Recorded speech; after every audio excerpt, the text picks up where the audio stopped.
Southside. What's up, everyone? This is Gary A. Swaby, and you're now listening to or watching the Powercast. And yeah, we are live, and we will be recapping, obviously, the finale, Raising Kanan, Power Book 3, Raising Kanan, Season 2, Episode 10, the finale. And the name of the episode was If You Don't Know, Now You Know, which is a famous Biggie lyric. So Yeah. of course, Yep. I'm here. I'm joined by Mr. Richard Bailey Jr. How are you doing, Richard? Doing good, Gary. What's up, listeners and viewers? What's up, indeed? And I am also joined by Miss Dana Abercrombie. How are you doing, Dana? Hello, everyone. I'm so excited to be here. I'm excited to have you here as well. Southside.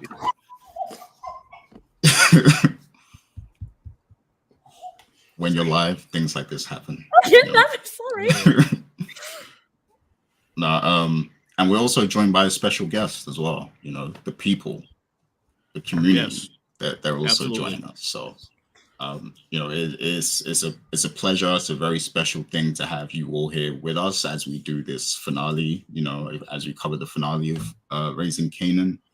And I see a lot of people in the chat already. There was a few people waiting. So big shouts to you, Jeremiah, Inga, Raiwan, Anna, Esther Negron, I see as well. So big shouts to all of you guys. I'm sure more people will roll in as well. And yeah, the show is going to just commence as usual. We're going to go through our takeaways from the episode, and then we're going to have the questions and discussion segment after. For the takeaway segment, we'll just be focusing on our own perspectives and getting through that. And then, once we get to the discussion segment, that's when we're going to, respond to the comments and everything like that also. So, if you say something interesting, we'll note it and we'll probably speak on it later on in the show. But we are paying close attention to everything that's being said. So, rest assured that your comment will be acknowledged at some point. So thank you very much for participating and being involved. We're very excited to have you guys be a part of this. But friendly reminder, if you are enjoying this, please do hit the like button. Also, consider checking out some of the other content on the channel. I know Dana's been doing a whole lot recently. She's been attending a lot of events and interviewing a lot of notable people and reacting to some interesting movies that are out right now. Like Black Adam, for instance. We're on TV, y'all. If you did not know, check us out. We're on the Black Adam TV spot. Breathtaking action sequences. Yeah, we're actually on TV, guys. We're actually on the Black Adam. Our quote, Dana's quote is in the Black Adam trailer. So after being called a Marvel shill, I am in a Black Adam commercial. Interesting. So Dana's making major moves. She actually just came back from an event too. So, Dana's Hollywood out here, so it is what it is. But yeah, please do, of course, leave your comments, your thoughts, and everything like that, all that good stuff. So please, engage with the show and everything. We're sorry it's a little bit late, but we did want to do the show live, and we also had some crazy scheduling stuff conflicting. So that's why we're doing it a little bit later, but it worked out perfect because now we get to do the show with the people, and now we have enough time to talk about this interesting finale. The best finale to ever finale, but sure, interesting. Yeah, it was really good. I do have some thoughts, but I'll get to that in just a sec. So let's get to our takeaways. Let's not keep the people waiting too long. So this week I will be going first with the takeaways. The takeaways is where we basically, just give our perspective on what we saw in the episode, and we each give 3 main takeaways, and then once we get to our discussion segment, we can elaborate further and have more of a dialogue. So let's get to it. I'm first this week. So So I want to talk about Unique because Unique is one of the main persons on this show that I was curious to see what would happen in the finale with him, because he was such like a dark horse character. Like he was on the sidelines, just kind of like observing and watching what people were doing. And like with Saul, we saw at first he actually used Saul to kind of muscle his way into Raquel's business and everything and get involved in the whole Jersey situation. But then towards the end of the season, we saw that he started to kind of lean more towards Raquel, and trying to I guess cultivate this Southside alliance kind of thing. And then Saul obviously didn't take that very well. So I wanted to see what was gonna be what he was going to do in this episode. And towards the start of the episode, we see that he has an interesting meeting with Raquel at the diner. And Raquel's position there is basically we're gonna take care of this Saul situation. And she tells him I've got some other business set up, and she actually makes an offer to him. If he wants to be involved in that, then he can be a part of it. And Unique's stance at that time is basically, me and Worrell kind of have our own things going on. We're moving on to greener pastures is his wording, I think. But he also does make clear that, Saul is coming. He is going to clap back at them at some point. So, that was an interesting scene. Very much enjoyed that. And then, of course, we had Unique, who's kind of flirting. He's kind of throwing some game at Raquel a little bit, which was interesting because that came out of nowhere. But yeah, so there was a little bit of flirting there going on. And then, later in the episode, and one scene that was very interesting was before the whole shootout at the end and everything. There was a scene where like some crackhead was causing trouble at Unique and Worrell's spot, wherever they deal the drugs or whatever. And Unique had this whole monologue of basically, crack is getting played out now, and we need a new game plan and stuff like that. So, I really wonder what he would have moved on to next. If the shooting didn't happen, like I wonder what his whole thinking behind that was going to be. But then, of course, the shooting does happen. Saul sends, after the hit job that Lulu and Marvin did earlier, Saul obviously claps back with his own hit on the family. And before I continue, let me just say that the hit job that Lulu and Marvin did, that was horrible. Like, what were they thinking? Like, they literally just drove by and shot at anything. Like their aim was terrible. Like, what were they trying to achieve with that shooting? Like, I don't understand. Can I make a quick comment? When I saw this, I thought of Power season 6, episode 1, where Ghost shoots the car that he thinks Tommy's in.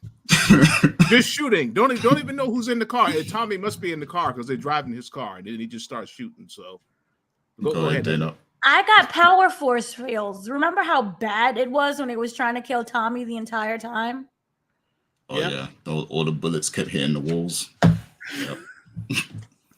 Yeah, I don't know what they was thinking. Like that.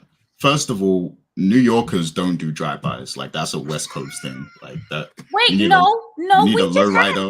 a couple drive-bys. There was one who just happened yesterday, who was sitting in the car, and the drive-by was so bad, the girl in the car got hit.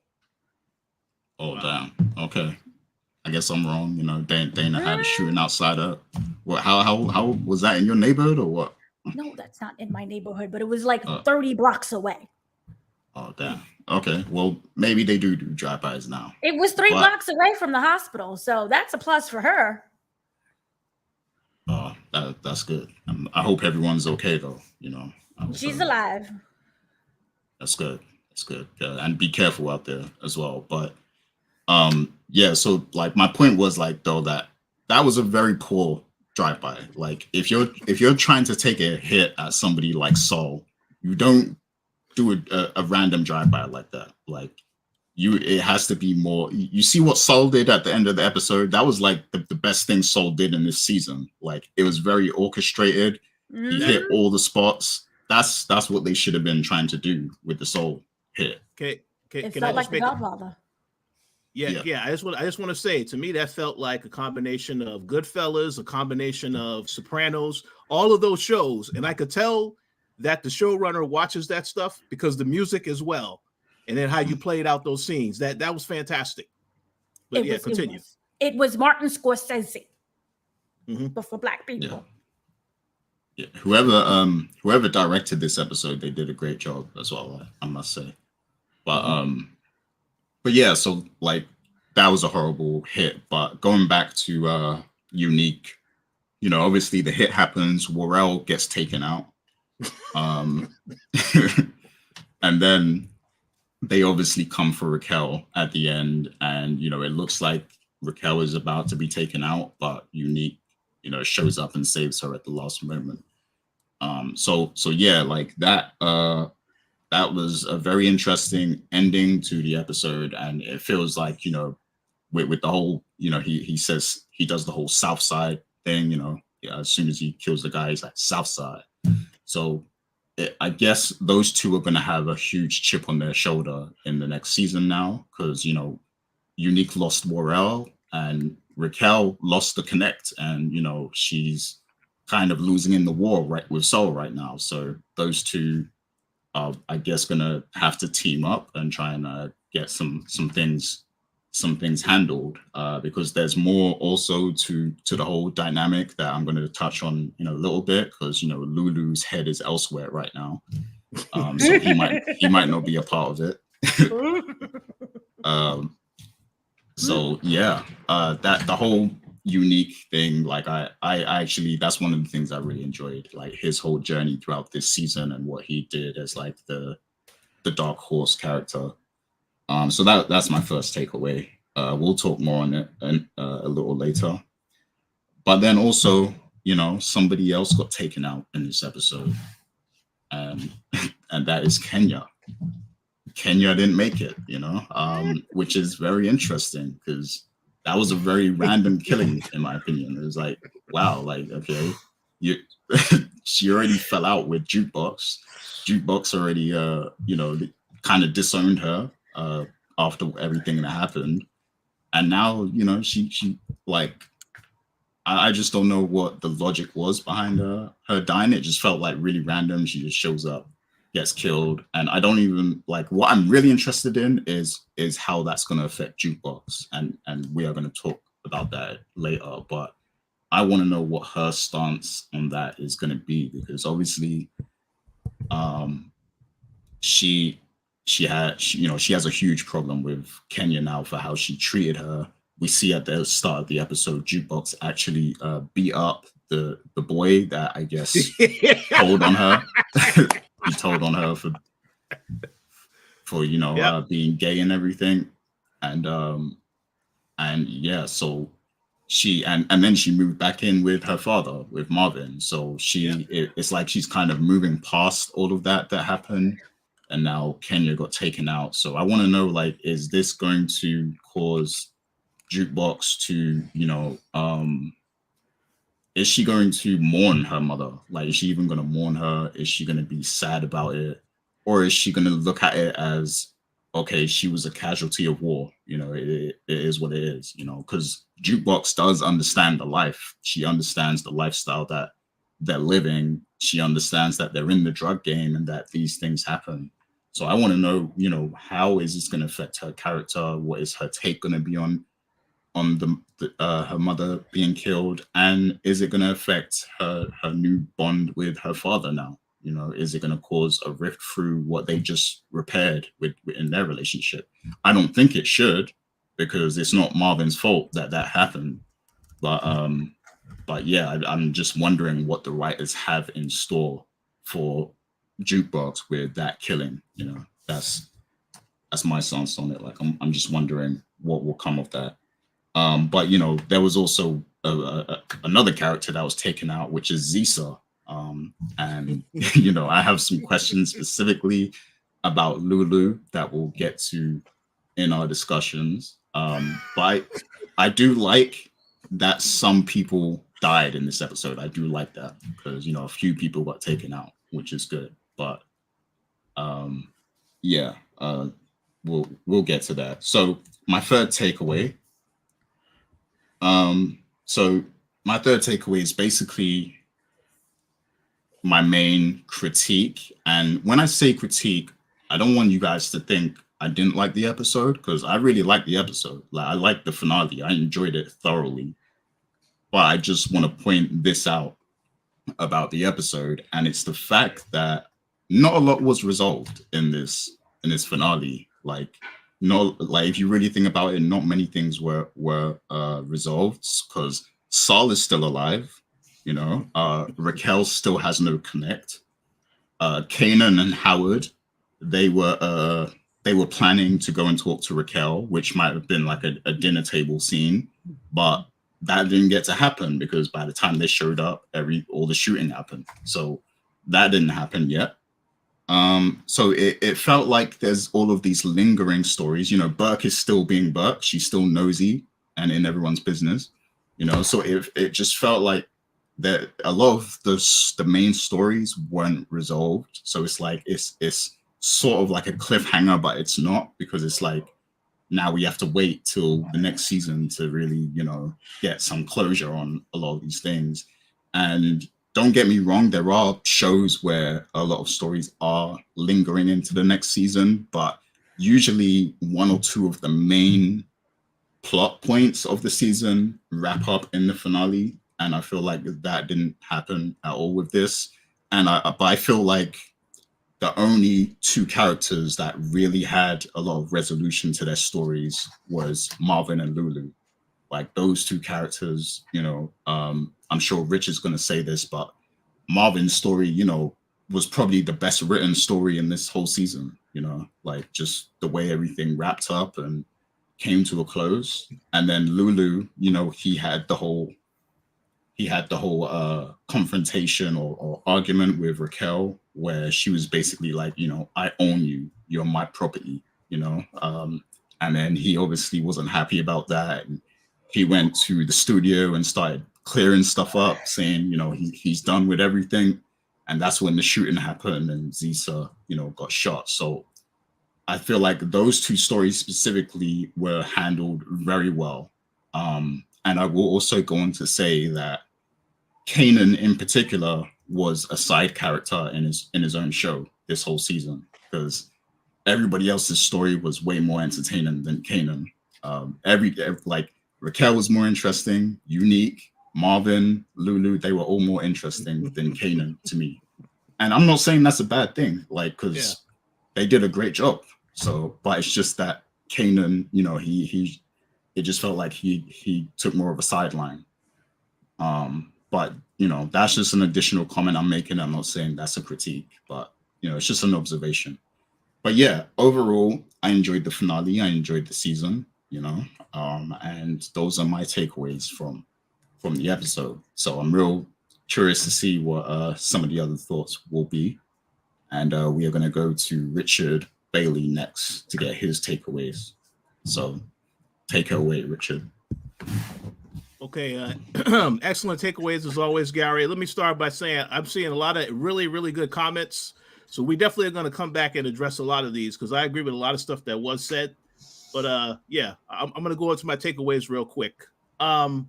So as for the comment about Kanan being a side character in the season, I understand that, but I also think it is meant, there is a reason for that, because they're trying to develop him into the Kanan that we eventually do find out in the original Power. So my first takeaway is about Kanan. In this episode, we did see that he decided that he was going to steal some drugs and sell them on the corner. And he does, and Marvin confronts him when he decides to do this. Marvin tells him that he's going to tell Raquel, and he doesn't care. He doesn't care because it's his.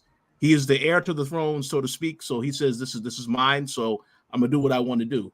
Now, of course, when he goes out and he starts selling on the corners, he does have his boy Famous with him, you know, off in the alleyway. But eventually, Burke, who is the character that I agree 100%, should have met her by the end of this season.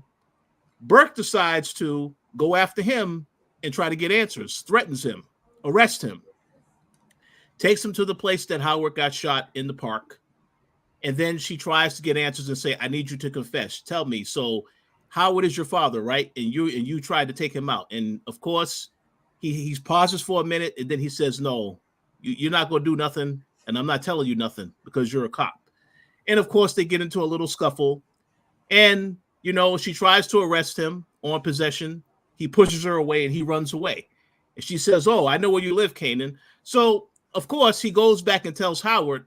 And Howard is saying, well, now we need to get our story straight. So we definitely need to talk to your mom and make sure we are all on the same page. So I think that was all done because, again, this is a storyline for next season. We did say on the last episode, I believe, that they're probably going to let this linger into next season so they can try to extend it out as far as possible. But I think that this character needs to go because this character, as we said on this show multiple times, she's crossing the line, asking questions she should not be asking, and then I also find it interesting how Jukebox tells her in this episode, you need to watch your back because there's people in your own department that they have their eyes on you. I thought that was very interesting because I didn't know how Jukebox caught on to any of that based on what we have seen so far in the show. But that was a very interesting comment, and I think now Burke is going to be a little bit more careful going into season 3. But we'll see what happens.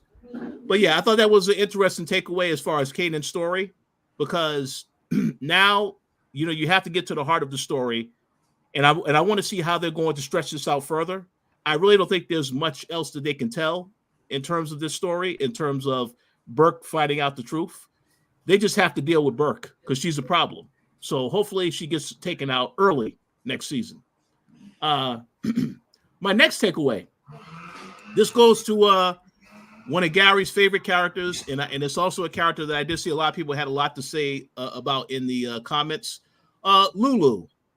All right, so he finally finds out in this episode that Raquel basically took Crown's percentage, and that was agreed upon that she would take his percentage if something was to happen to him. Now, I want to say that was great because as a viewer, we never saw we saw the interaction that Crown had with Raquel, but we never saw her agree and actually go through with this. So that was great that they held that up. And honestly, you kind of see this from two perspectives because Raquel, she's been giving Lulu money this entire time to fund that business. And you would think as somebody that has a vested interest, you're going to want more than just giving somebody money. So it makes sense. But then, of course, when they had their little interaction towards the end of the episode, and she also tells Lulu, yes, I made a mistake and I killed Scrappy, when really his mom was the person that knew all this entire time about what was going on. So, and then you see Lulu's reaction. He just, Malcolm Maines is a good actor. I did kind of laugh when I saw that expression on his face, though, like he's just completely broken from what happened. But I do agree that Lulu has to get it together and figure out how he's going to approach things. And I thought it was a very telling line that Raquel tells him in this episode where she says, I own you. She said a little bit more than that. I'm not going to say that, obviously, because, I'm not going to say that on this show. But yeah, she says that she owns him. So Lulu does try to go back and do the whole music thing with Ziza. And of course, what happens? Ziza gets killed. That's also interesting because at the beginning of this episode, when we see Ziza, we found out that her parents, they wanted her to stay away because they thought that what happened to Cartier could also happen with the music stuff. So it does happen. That's a big issue that Lulu's going to have to deal with next season. Obviously, he wants to get out from under Raquel, but now he has a lot more he's going to have to worry about. So I'm curious to see how they resolve that issue moving forward. But it's going to be an interesting story next season because, again, you have all these murders that happen. You have Crown, the fact that he was killed, the fact that they found the business card. You have now Ziza, who was also dead. You have Cartier, who was dead. And you still have the record producer that Lulu, basically forced him to put her music on the air. So that guy is still alive. So I mean, none of this is good for Lulu. If he ever was called in as a witness to ask if something's up with that company, he's going to rat out Lulu. So I'm very curious to see what happens. But he has a lot going on next season. So let's see what happens. My final takeaway is about Jukebox. There's quite a bit that happened with her in this episode. And I think, again, the actress does a fantastic job of switching on and becoming a different character. Like we saw how she was around her mother. Then you saw how she was when she beat up Corey. And I laughed at that scene. That was hilarious. Because that's the Jukebox that we know from the OG Power. That's her personality, how she just whooped him. And then, you know, but I believe that was important to show that, because a question people had was, how did Kenya know that Jukebox was a lesbian? They never really alluded to that. So now you know Corey is the one this whole time when he got close to her to really see what she was all about. So he played a role in that. So I'm glad he got what he got in this episode. He well deserved. But you see, yeah, she beats him up. Then she ends up getting arrested. You know, Burke bails her out. And then, of course, when Burke does that, she, again, desperate for information, is asking what's going on with all of this. Is Kanan and Howard, are they related? And again, Jukebox does not tell her that. But she does say, I appreciate everything that you've done for me. And then we see later in this episode, she does go to Nicole's dad and tells him that she is the one that Nicole stole the drugs from her, that Burke did not give her the drugs. So that was important. Now, I don't know what the dad is going to do with that information next season. He was kind of taken aback. He didn't believe that she was telling the truth, but he was taken aback by that. So I'm curious to see what comes of that. And then finally, as you mentioned, Gary, we do see that the Jukebox does go back home and she moves back in with Marvin. So I really like what they did with her character in this particular episode. But the last point that I will make is that, as you mentioned, Gary, Marvin's storyline for this entire season, was the best story because it had a beginning and a middle and an end. We knew already the conflict that he had going into the season. He had to go through the anger management. And it's just so awesome how the exercise that he learned from Renee pretty much saved his life, because he used that technique on the guy that was in the wheelchair. And that same guy being the one to have compassion to let him in at the very end, it looked like he was going to get shot or he's going to get caught. That was just fantastic writing across the board. Because I'm pretty sure when people saw that interaction earlier in the season, they're probably like, maybe see it and you just observe Marvin's trying to change, but you never think that person also plays a role in saving him later. That's excellent writing. So I have to say that. But overall, I do agree. I thought it was an excellent finale. I think the point you made, Gary, about some stuff not being resolved, I do believe that is correct, but I also believe that was intentional because they want to have some stuff to talk about next season. But I thought it was a good finale. I think definitely one of the better finales that I've seen in quite a while. So I look forward to seeing what happens next season. Oh yeah, for sure. Yeah. And they do have a lot to get into next season now. So, you know, they got a lot of content there. They shouldn't struggle too much with the writing.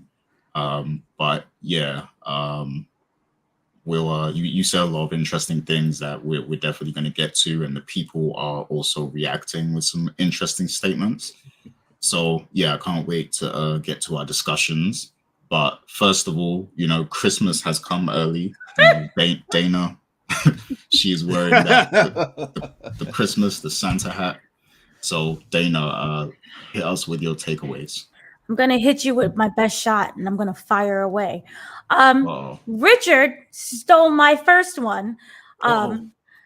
Your last one is my first one. So what I want to do is kind of break this down in life lessons, because as I was watching this series, I'm like, my takeaways are all life lessons that they just sprinkled about what really goes on in life, no matter where you are. Even if you're like, I don't know what a drug is, I can't spell drugs.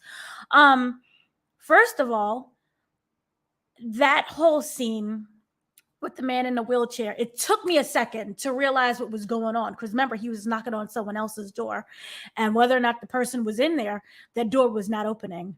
And instead, it was the guy who was in a wheelchair. And to me, that was the most special moment in the entire series, because while you guys was like, yeah, he's just there to smash.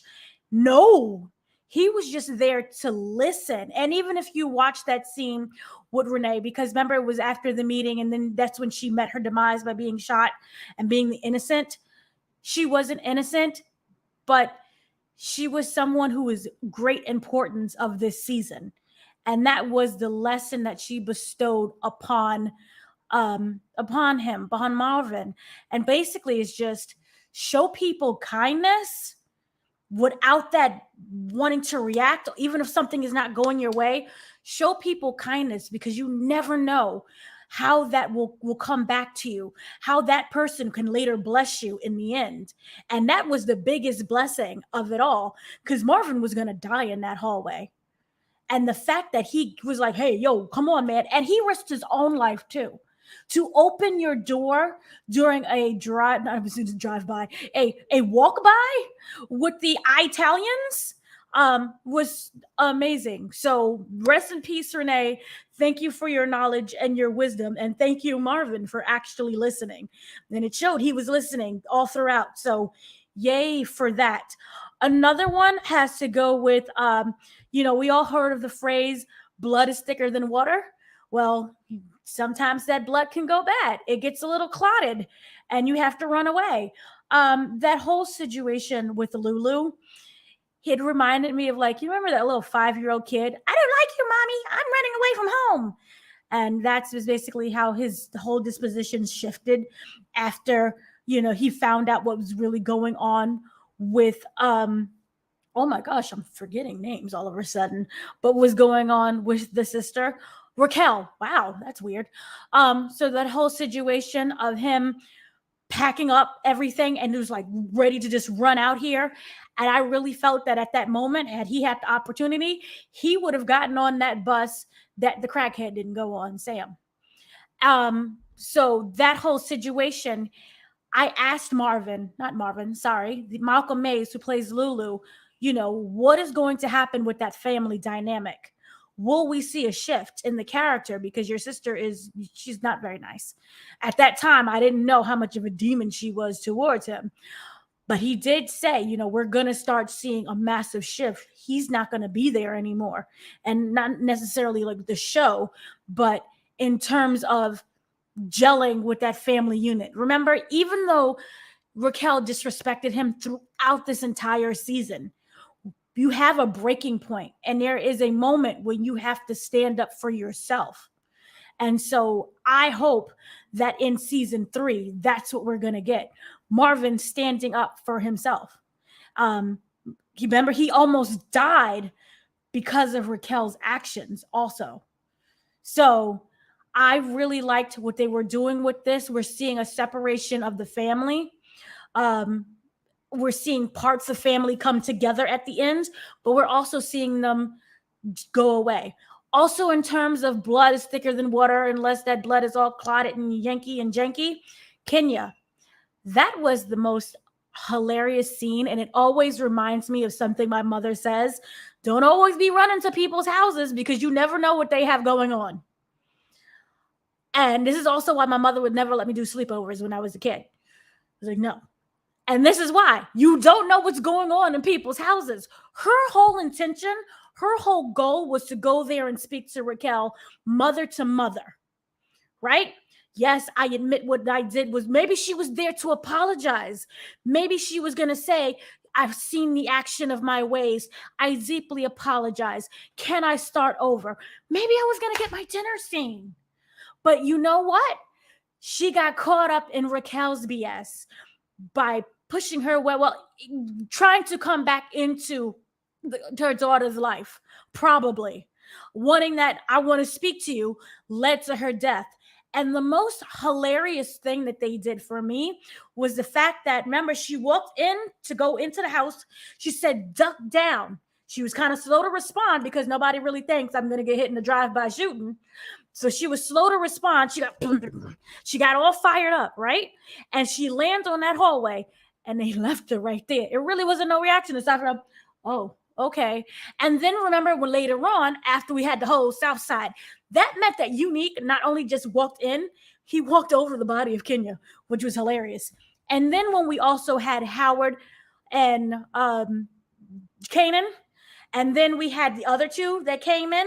So this is like, boom, here's the doorway, right? Boom, she fell down, and they literally just walked over her body. Oh my God, what is happening? And then walked out to go flee out the house. So her body's still there. And I felt that what she did was so vile and so vicious that I thought that was deserving of the character, was to literally just be discarded as trash. Not even like, oh no, she's dead. How sad. She wasn't even a thought. And I honestly think her body is still right there to this day. Season 3, you'll just still see a corpse just rotting in that hallway. So I think that they did it very well for that one.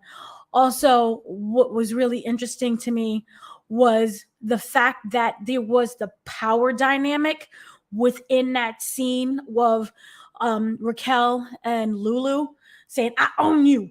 It really much felt like this was Tommy and Ghost. Instead of stab, what was it? Stab. It was, I own you. And they always had that, which is why they always kind of fought against each other. But I think, unlike Tommy right now, Tommy had to walk away because now everybody's dead. But in this case, Lulu is going to walk away because you just have to choose yourself. There's no winning with Raquel at all, which is also why this show was so unpredictable, and the life that they lead is so unpredictable. I could have swore, hand on Bible, Raquel's dying. I legit thought, because I'm like, well, she's not there in the Power original series. He never really mentions anything after that. So I'm like, well, it's pretty early to take her out, but that's life. And then what you had instead was Unique coming through. Boom. Who I really thought was going to be Jukebox, but instead it was Unique. And it was kind of building on that. And it really felt to me like a dysfunctional family. Like, no one can kill you but me. No one can pick on you but me. We're family. We don't like each other. We have some issues, but no one is going to cross you but me. And that's what I really loved. Keep your enemies close. That's what it was. That whole situation, exactly what it was. And that's what I really loved. And Unique really came through for that entire episode. So, and what I loved was he was kind of quiet and silent in the corner, and you didn't really know what was going on. And I think the fact that they killed Rorel kind of just meant that no one was safe. Because remember, that was his bestie. Well, we're going to build this together. It was always a together. It was never like me, or even me, and then I'll bring you along. It was always a we. And the fact that they killed his we, it really made him wanted to go against the Italians. So he did. And so that's just kind of what I really loved. And you knew at any moment, like we said earlier, that just because you're friends with the Italians doesn't mean that they want to do any business with you. You always had that layer of racism. So I really like that whole aspect. And then really quickly, I just got to shout out who's the boss. And it ended up being Tony Danza, literally. Yep. Like, I screamed the biggest scream when I saw that. I'm like, oh my God, it's him. He's 71 years old, and he looks fantabulous. And he actually being the boss was just hilarious. So those are my takeaways. Where is he from? What's he from? Who's the boss? The show is Who's the Boss. Okay. So and by the way, they already confirmed he's coming back for season 3. So. Oh my gosh, he's amazing. So I'm happy to see him working, and he's 71 years old and he looks fabulous. And I haven't heard anything about him. So we're not canceling Tony Danza. So yay. Oh, also really quickly, I know you said 3, but side note, here's the thing that's going to really bother me. I don't understand Burke's in game. I can understand what you was trying to put together, the pieces, and maybe you thought you would come to Howard and he'd be like, oh my God, I didn't know. Thank you. We're besties.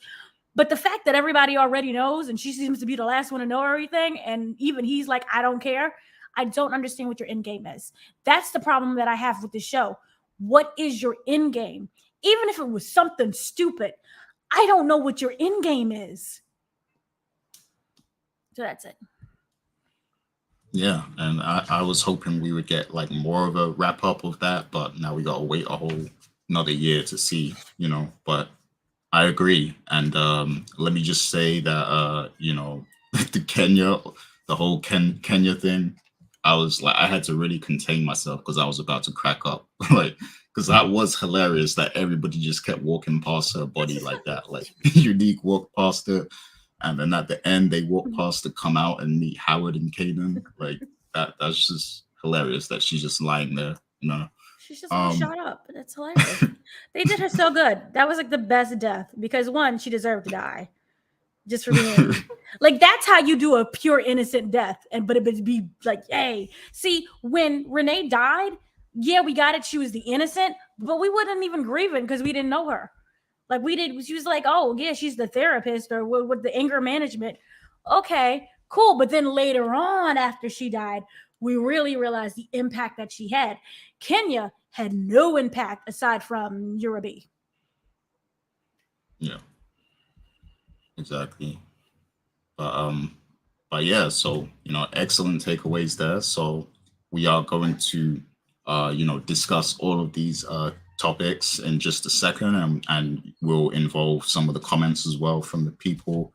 But yeah, before that, just friendly reminder again, if you're here, you're enjoying the show, please do hit the like button. It's very important.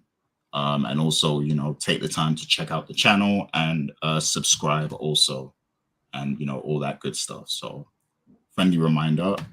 And yeah, so let's get right into it then, because there is a lot to talk about. We might be here for a while, to be honest with you. So I don't even know where to start. So let me see. Okay, so let's start with Raquel, right? And the people can chime in. You guys can chime in on these topics too, and we'll include some of your comments. So we saw in this episode that Raquel, she went into this episode thinking she had control of everything, right? Because they just took out Fareed, Cartier Fareed, and she went behind his back to lock in Tremont into a deal or whatever. So she thought she was in control of everything, and she was about to expand. She was going to let Unique join and all that stuff. But then, she meets with Tremont and finds out that he sidestepped her to go right to the connect, which is, Joaquin and Juliana.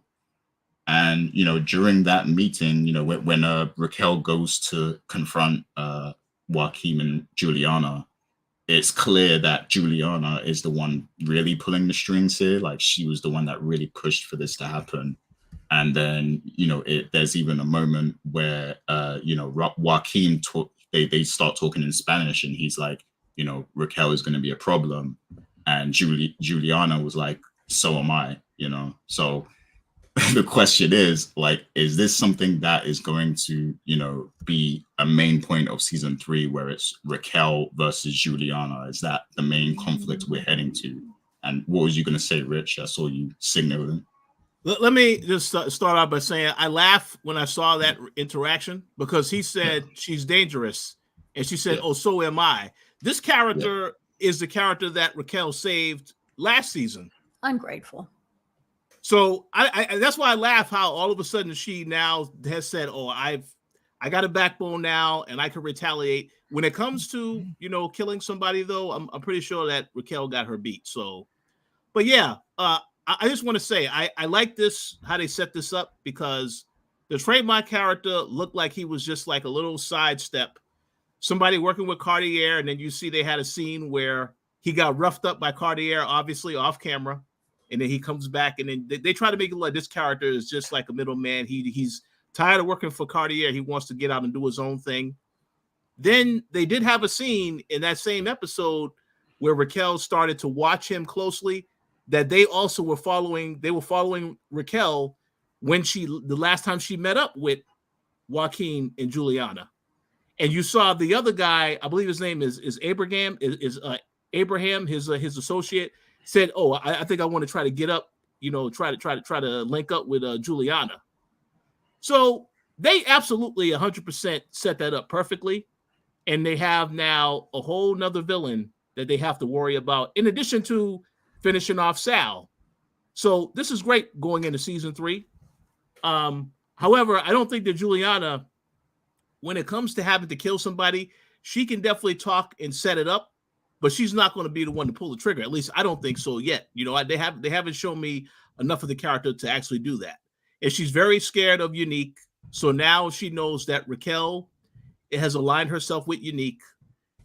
Then I think she's going to be, obviously she already didn't like the fact that she was still working with Unique, but she has a motive. So it made sense how they lined it up together, how that was the whole reason why she turned against her, because she said, remember what she said, this is weakness.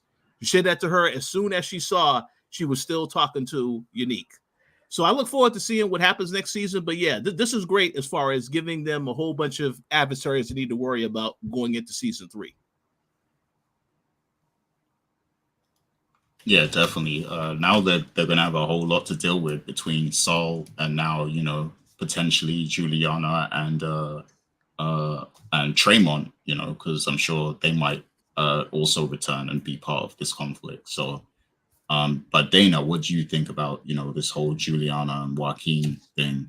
This whole Juliana Joaquin thing is really interesting because previously, like I told you about the life lessons and that this show taught you to be kind to people because you never know what's going to happen in and how they can repay you when you most need it. This is also a juxtaposition to show that even if you help people, they still going to be raggedy bums and then try to use you. Juliana is that raggedy bum. Remember, she came to Raquel, oh my God, my husband's beating me. And then now look at this. Oh, I'm sitting at the table. I'm better than you. I'm going to come. We own everything. And they probably set it up with, we got the Italians against you. Like, really? It just shows you how ungrateful people really are. And also it shows you power, and you never know when people are really coming for you and who you can and cannot trust. But I just Juliana is just the level of raggediness. Like, you sitting there crying to her because your man beating you, but now all of a sudden you sitting up there with your weird looking cousin who, as someone previously said before, Jeremiah, they look like weird cousins. That's because they're them Game of Thrones cousins. Like, what the heck is going on with that situation? So she earns her death. We're going to Kenya her too. She can be in a doorway. I agree 100%. I just was just going to add one thing. And let's also not forget about Dean, the character that when Unique tried to get back in. So Unique also has some people he can go after too next season. So, and don't forget about the grandma. Oh, yeah. Yeah, grandma knows everything. Grandma gonna get got. See, I want grandma to turn. Let grandma be the queen pin of this whole thing. I'm all for that. For grandma being the real queen pin, like I'm all for that. But Rich, you said you said Unique is gonna try and get back at Dean, but I kind of feel like they might need Dean now because there's no connect.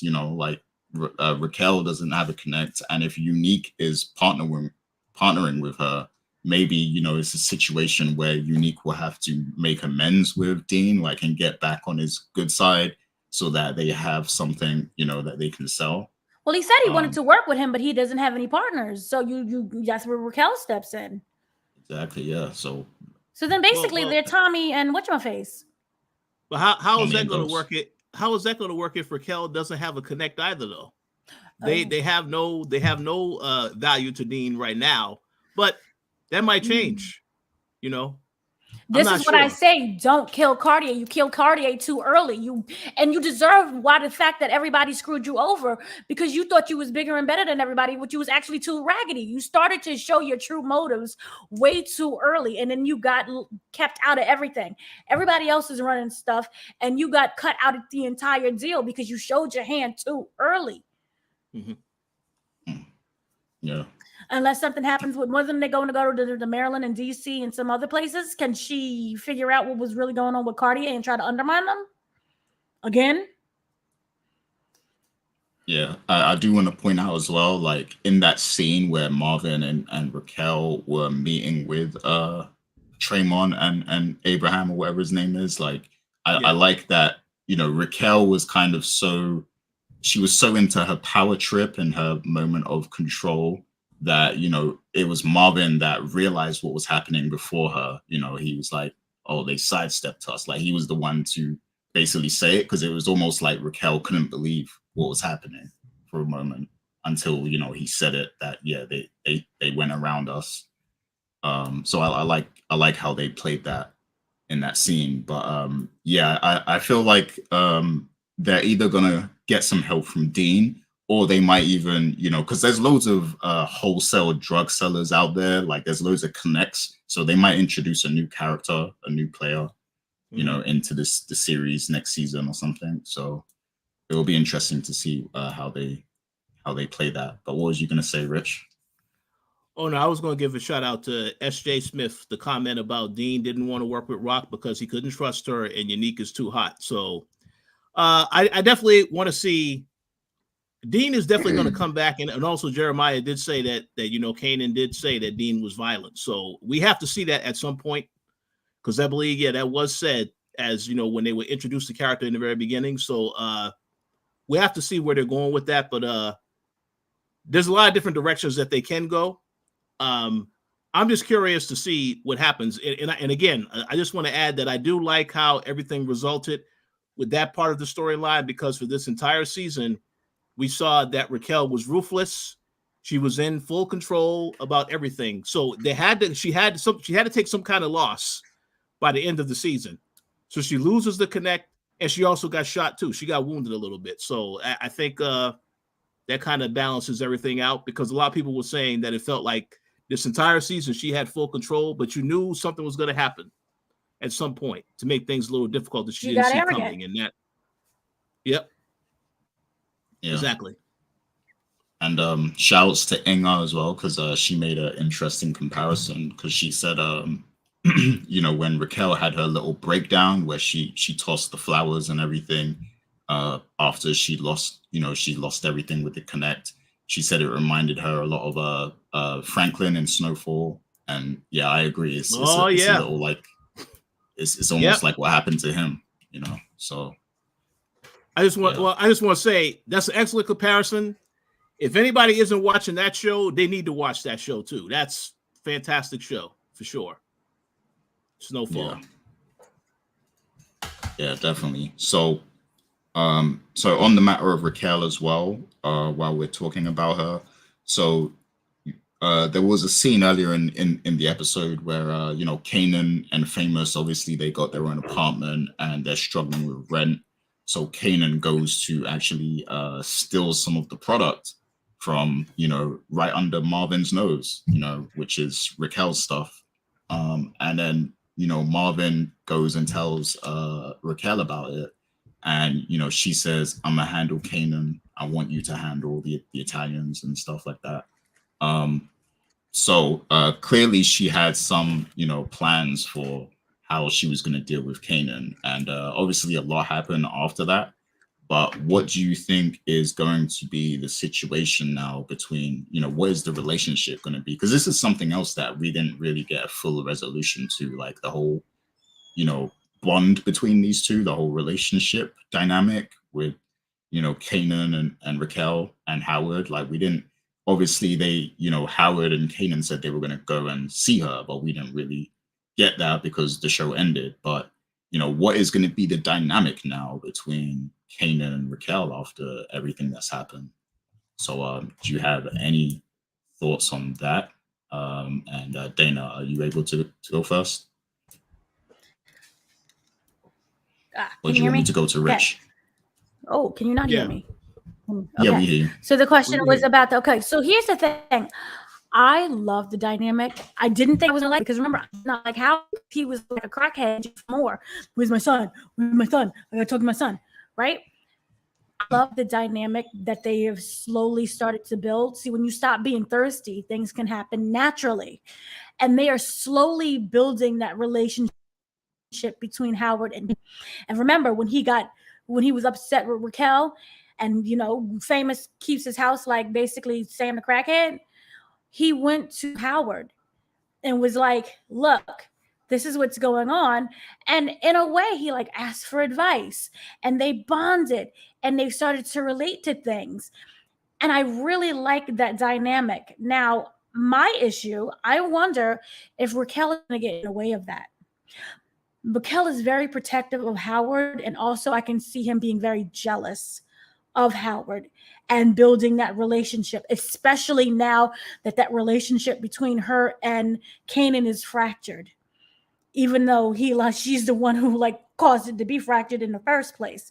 But she's very protective, and I wonder if she's going to start doing things to get him trying to get him away from Howard. But what else can you do aside from straight up kill him, which you already did that before? So you can't sit and say, oh, he's grimy and creepy.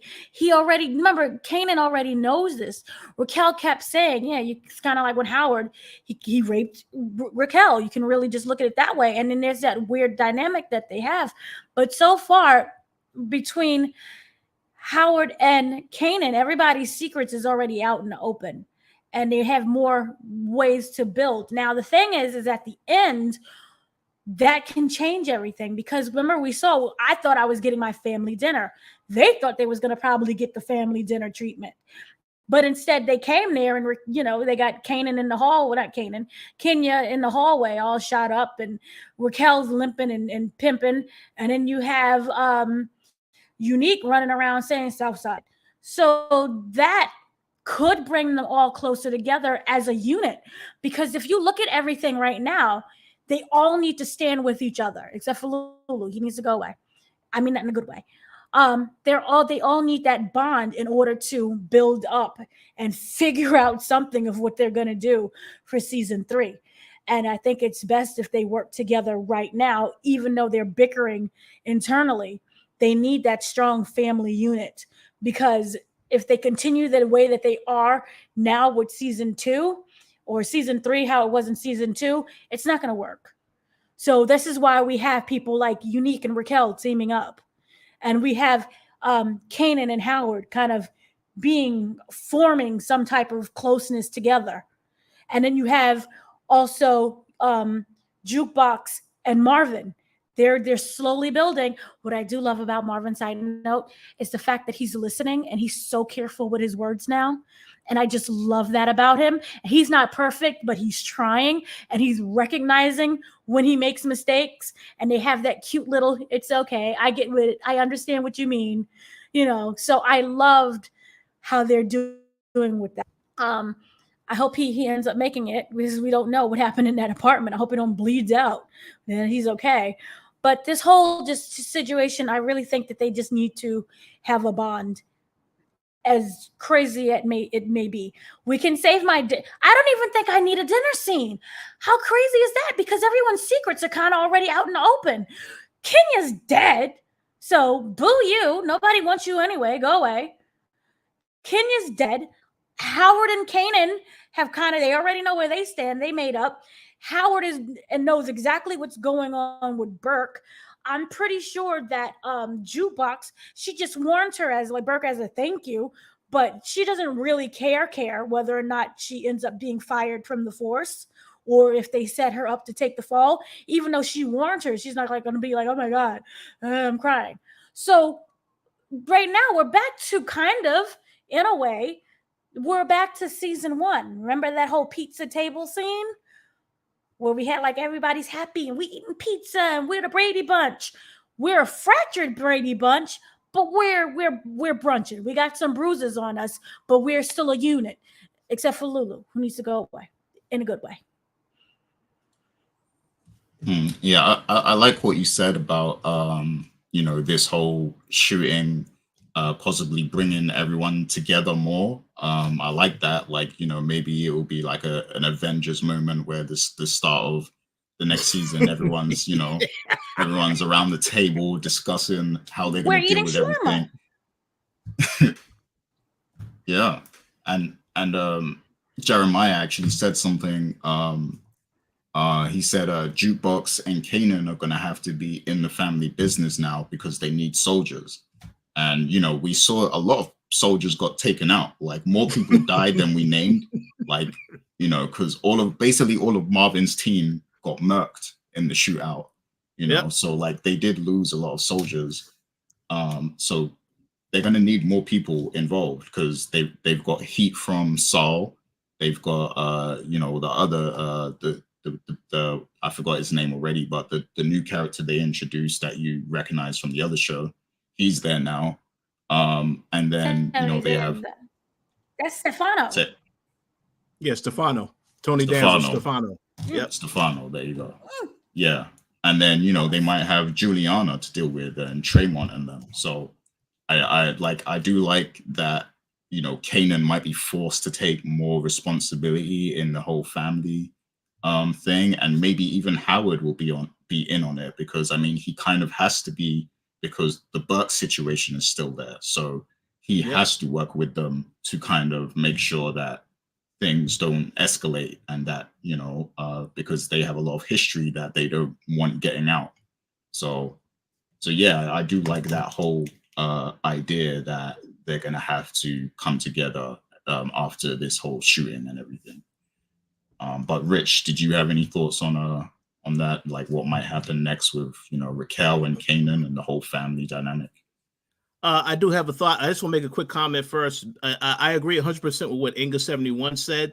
The scene where you see that, you know, that Raquel is about to get shot and she gets saved by Unique, I definitely thought that was Howard that saved her, because they were on the way in the car. So that, again, that's a great job, because you saw them on their way. It could have been Howard. But I just want to say, in terms of how this all played out in the end, I think that, yes, Howard has to cooperate with them, you know, to the extent, because I think right now the main point is that Howard and Kanan and Raquel, they got to get on the same page with the story that they tell Burke. But at the same time, the body trail left in this episode, the police are definitely going to investigate. You had crackheads getting shot. You had people getting shot at, you know, you had, of course, Kenya, Dana's favorite character, getting killed. You had a whole bunch of people getting killed. So it's like the police have to investigate what is going on with all these murders, because, you know, it kind of like there's too many people that got taken out. So I would expect them to, when the show returns, you know, there's a lot of stuff that Howard has to try to clean up. It's not just explaining this story of Raquel and Kanan, but also how do you explain all these people getting killed? And it is connected. So I want to see how they tell that story. Go ahead, Dana. This is actually a brilliant, wonderful thing in which I love. Like, if we become a family, we have different dynamics that we can do our things, because you need that cop. You need that little dirty cop who's like your bestie that can get you away and, you know, get out of things, because of all these dead bodies and the Italians. I love that whole part. Anyway, so you have all these different wars that's going on. You need that cop to be like, no, this is what happened, and we can frame it on this one. And Juliana ain't dog poop, so it actually is her killing.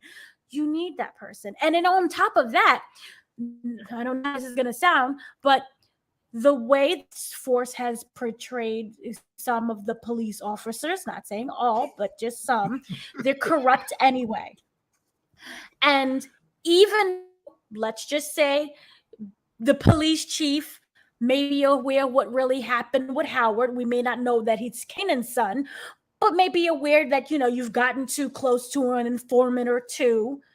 They really seem to be, I'm not going to say okay, unless it actually jeopardizes their jobs, but as a whole, they protect their own as opposed to the outside.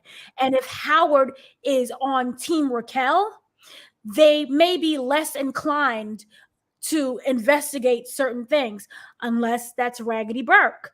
So this is where Raggedy Burke can actually cause more problems than good.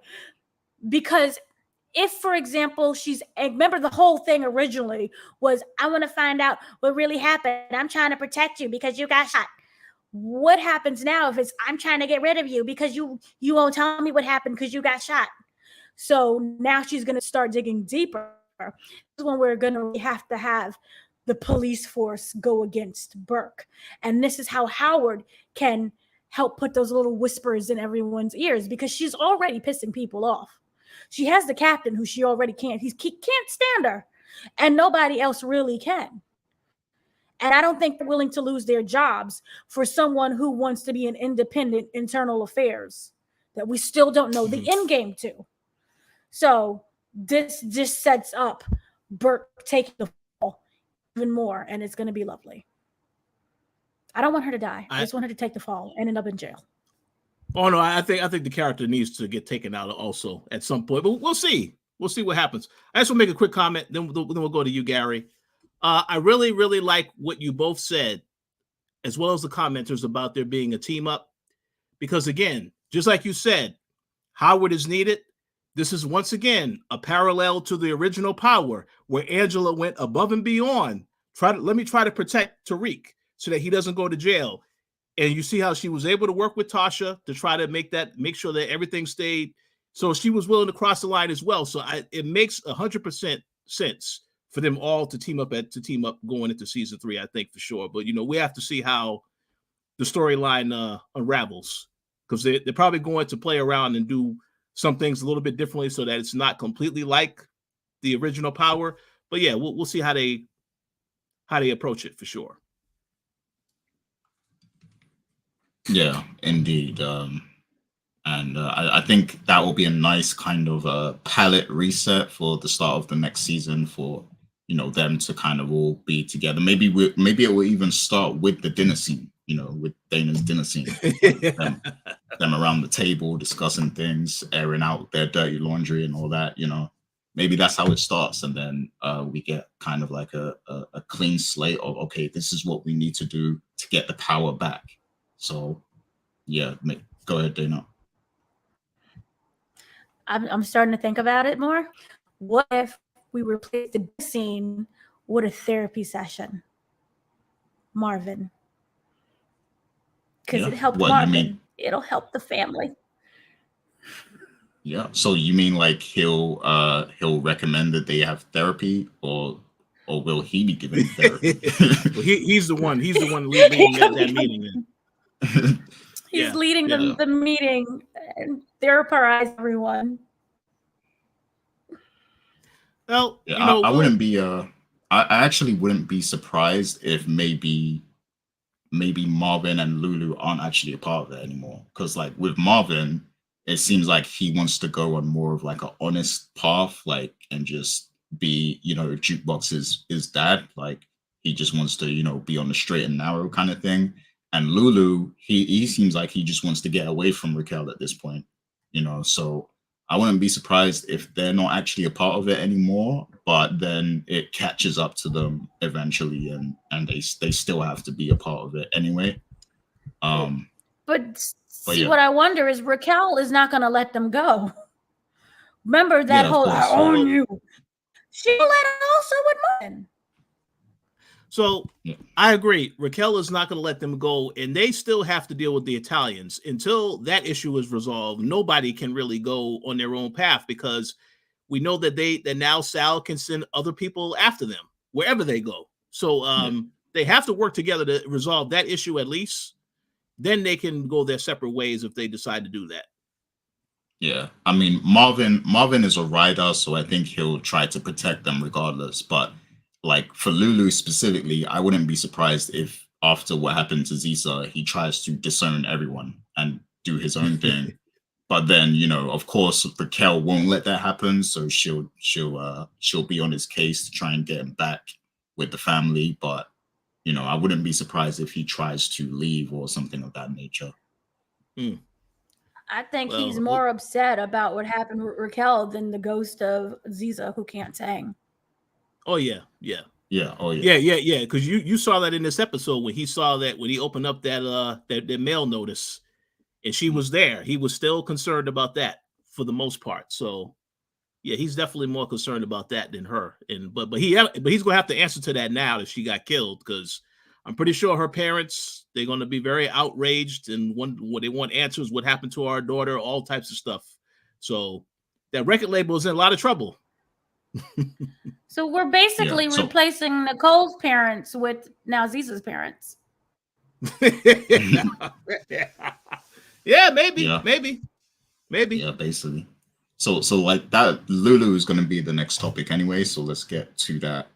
So he's kind of lost everything now. Like Raquel basically owns the label. His main artist has is dead now. She obviously gave him that mix CD. So I'm thinking maybe he'll maybe do something with that in the next season or something. I don't know, but he's kind of down. He's down bad at the moment.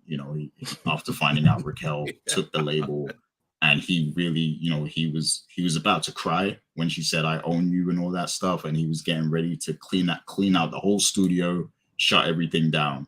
So what is Lulu's path going to be now? Because obviously, the shooting did happen after that, and you could make the case that he has to stand by Raquel no matter what, but we can't just disregard what he was feeling before, because it was for a reason. Everything happens for a reason in the show. So there's still going to be some feelings there and resentment towards Raquel. So what do you see happening with him? And then also don't forget, we didn't get any resolution for the Crown Camacho. The fact that they found his perfectly laminated business card, on his body. Yeah, we didn't get any resolution. That was the American Psycho business card, where it was laminated by like the trees from Avatar, so it never disintegrates. Yeah, there was no I can't talk. It's too late. Decomposition. It was decomposition. There you go. It was perfect. It was in perfect shape. So yeah. But Dana, what do you think is going to be next for Lulu? Jeremiah said best. The album is going to be called Life After Ziza. The best artist is a dead artist, So Ziza dying is the best thing that could. Sounds so awful, but it's the best thing that could happen for this record company, because oh my God, she was so young. Oh my God, she had the voice of an angel. Oh my God. So boom, anyway, after death live album. So that works in his favor right there. I'm not sure of how you can restart an LLC. Maybe he'll just start from scratch and just rebuild his record label that way and cut all ties with that. And as a result, originally Crown's label, so whatever debt or other Jamaicans that want to come after them now comes after Raquel. You just transfer everything over. She owns everything anyway. So, give us our money. So that's now her fault. So that's one thing there. Lulu, I just think he wants to go far away as possible. He was packing up everything, the sound system, everything. So I think that he is basically going to be Tommy in this situation in terms of force. Remember how he was just driving down the road all of a sudden? And hopefully he sticks to that path that he's going to drive onto and not go to Chicago where their mobsters are terrible. But I see him forging his own thing. So that would be amazing. On top of that, there can be more artists than Ziza. So maybe he finds somebody else. Or maybe because this is such a traumatic experience, the man was, shot almost and killed in his own studio by not even his doing. This thing was all Raquel's fault. And then she was like, I own you. On top of that, and he lost his soul for that whole moment. Maybe we turn into a more vicious Lulu. Lulu, I felt that crying Lulu, like after that scene where he's like, I feel that he will be transformed. And maybe we will get a harder, stone cold Lulu. Maybe the one with like no humanity. Maybe we'll get a jukebox version of a Lulu now. Maybe that can be like all for revenge for Raquel. And he's sitting here in the corner waiting like Unique was before he saved her, waiting to take her out. Because the only way he can really escape Raquel, it feels like to me, is death. And he doesn't seem like he's suicidal. So that is the only way to get over that. I feel even if he was to run off to Africa, Raquel will somehow be there waiting to say, I still own you. So, yeah. Interesting. Yeah, I like the idea of him hardening up and being a bit harder in the next season and realizing that he has to kind of step up and be more aggressive. Given the situation that they're in. Like I like that idea. And it's something I'd like to see. But Rich, what do you think is next for Lulu? What is his whole stance going to be? Regarding the shooting and then also the death of Zisa in the studio and all that stuff. Well, let me just start by saying these are some excellent, entertaining comments that I'm seeing. We didn't talk about Famous, and I find it interesting how in the previous episode, Famous kills Freddy. In this episode, you had the old man that said, when the police officer asked him, so do you remember anything that happened? No, I don't remember anything. He gave him the card, and then the guy throws the card to the side. So obviously, that's a story for next season having to do with Famous, because it's like Famous actually, he caught a body. Well, so the streets need a body, and he delivered it. So I'm very curious to see what happens with that. But we know that Famous has been wanting to get back in the studio with Lulu this entire season. It didn't quite happen at the end. But I kind of feel like, to answer your question, Gary, Lulu has a lot of things going into next season that makes things very complex for him. I find it so great how this entire season, it was about him trying to get rid of Crown and then eventually get rid of Cartier. He achieved both of those things, but now the real problem all along is your sister, and that's still an issue. So the only way he is going to get free of her is to leave. But as I said earlier, I don't think that they can leave yet because the mafia is clearly still after them. I kind of feel like even if he was to try to run off, they'll find him at some point. If they are that calculated in terms of how they portrayed them at the end of this episode, how everything was just meticulous, how they knew where everybody was at. They killed everybody very easily. They killed a lot of people that they needed to get rid of. So we have to see how that goes. But I think we're definitely going to see Jessica again. I believe I saw a comment last week, something about Jessica might end up, pregnant or something. And then you would ask, well, who was the father? Now, I hope they don't go in that direction because I don't want to see a Maury Povich type of approach to that storyline. But we'll see what happens. See, that's a funny comment right there. That's a funny comment. And I do agree with Inga. They do need to get rid of Famous next season because it feels as though that's one of Kanan's last true friends, and we need to see Kanan completely become a monster. So that has to happen. But I think I will say this though, with Famous, I think his fate is already sealed because he killed Freddy, right? There has to be some type of something bad that happens to him as a result of that, just because. But we'll see what happens. But with Lulu, it's hard to really say where they're gonna take the character next. I have no idea because they can go in a lot of different directions. But again, if the biggest hurdle is Raquel, he has to find a way to get free of Raquel. And leaving makes the most logical sense to me. But we'll see what happens. Also, one last little point that I will mention, and then I'm going to go back to you, Gary. They did not deal with, I can't think of his name now. They didn't they never dealt with Scrappy's mom. That's an issue going into next season because, again, she's going to want answers and she's going to seek retaliation as well. So all of this is not looking too good, but it's going to make things very dramatic moving forward. No doubt about that. Yeah, that's another lingering thing right there. I like that she did acknowledge it when she spoke to Lulu. She was like, I made a mistake with Scrappy, but you couldn't handle doing that, basically. And shouts to Ghost because he has Dana crying over here, with that comment. Go ahead, Dana. Ghost, you came back from the dead to give us the best comment.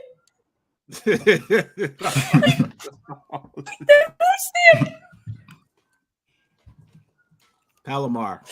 I'm sorry. Palomar food stamps was the best comment. Food stamp. Those food stamps. That's funny. Hey. Palomar's in trouble too next season. Oh, Palomar in trouble too. They ever find out that gun, them bullets, it's a wrap. It's a wrap. Yeah. But I don't know. Let's touch on that real quick because I'll finish what you were gonna say, Rich, and then we'll get to that real quick. Because no, go ahead. I think I am gonna get to this. Okay. So I think you were about to say the same thing. There was the scene with the old guy, the neighbor who lives near Freddie, and obviously the detective, he was questioning him about the death of Freddie, the murder and everything. And he was basically saying, he didn't hear nothing. So he didn't talk yet, but he could still talk because he obviously heard Famous's name during that exchange, So, what do you think is going to happen with that? Do you think that's going to be a situation that might come back? Because Burke could go sniffing around there, and she could learn something. Let me just ask a question. This is a question. I don't know if y'all could answer this. Maybe somebody in the comments can answer this. So when somebody gets murdered, do the police not do forensics? They wasn't doing forensics in the 90s to find out how somebody got killed? Okay, so maybe they didn't have technology. So. Okay, so they probably didn't have in the technology 90s. They wasn't because it feels to me like they had the scene where the officer questions the guy, and you somebody got killed, right? So somebody got shot, but you have no way of knowing aside from the witness that somebody got shot, like if somebody like what the bullet was and stuff. That's why I question that type of stuff. And maybe I watch too many crime shows to really think about these types of things. But this whole situation is definitely set up for be a downfall for Famous moving forward. It's interesting how in this episode the character reacted the same as if nothing happened in the previous episode. Kanan didn't question him about where he was at, and again, Kanan was sleeping when he left the apartment, so it makes sense. But it's just Famous was acting exactly like himself, as if he did nothing in the previous episode. So I kind of feel like it's a matter of time next season where that situation comes to a head. And I do like the comment that Jeremiah said that Kanan will probably have to kill Famous himself. I don't know how it's going to get to that point. That can happen for sure, but there's a lot of things that they have to resolve with the Famous thing. But that clearly is a storyline for next season. And again, they had it happen in episode 9, and then they had just one quick update of that in this episode because this is meant for you to wait and see what happens next season. But I don't know what's going to happen, but I do agree that Famous probably needs to get taken out. And I find it very interesting how the actor himself that plays Famous has had comments where he said people are always, asking when is his character going to get killed off the show or what's going to happen to the character. So he is very aware of this. I'm pretty sure the showrunner is also aware of this. So at some point it is going to happen if that is the fate they decide for him. But something bad is definitely going to happen to him because of what he did in episode 9. That was just I wasn't expecting that. And I was still surprised they had the character kill somebody because I never would have expected that in the first place. So that was quite interesting. Yeah, I could that's how I want it to go down. Like what you said, like I could totally see it happening where Kanan has to be the one to take him out. Like because we know Famous is a reckless character. So I could totally see him getting into some sort of situation and then come under heavy pressure from the police and maybe slip up and start saying something he shouldn't, and then it comes down to either, Kanan gets rid of Famous or, the whole family could go down for a crime or something like that, or the secret of Howard and Raquel or, anything. Like I could totally see Kanan being put in the unfortunate situation where he has to take out his best friend. And I feel like that would make some compelling TV if that were the case. Yeah. What do you think, Dana? Because it seems like she has something to say about that. I have something to say about this. do we have to necessarily kill Famous? And the reason why I say this goes back to what we've seen previously.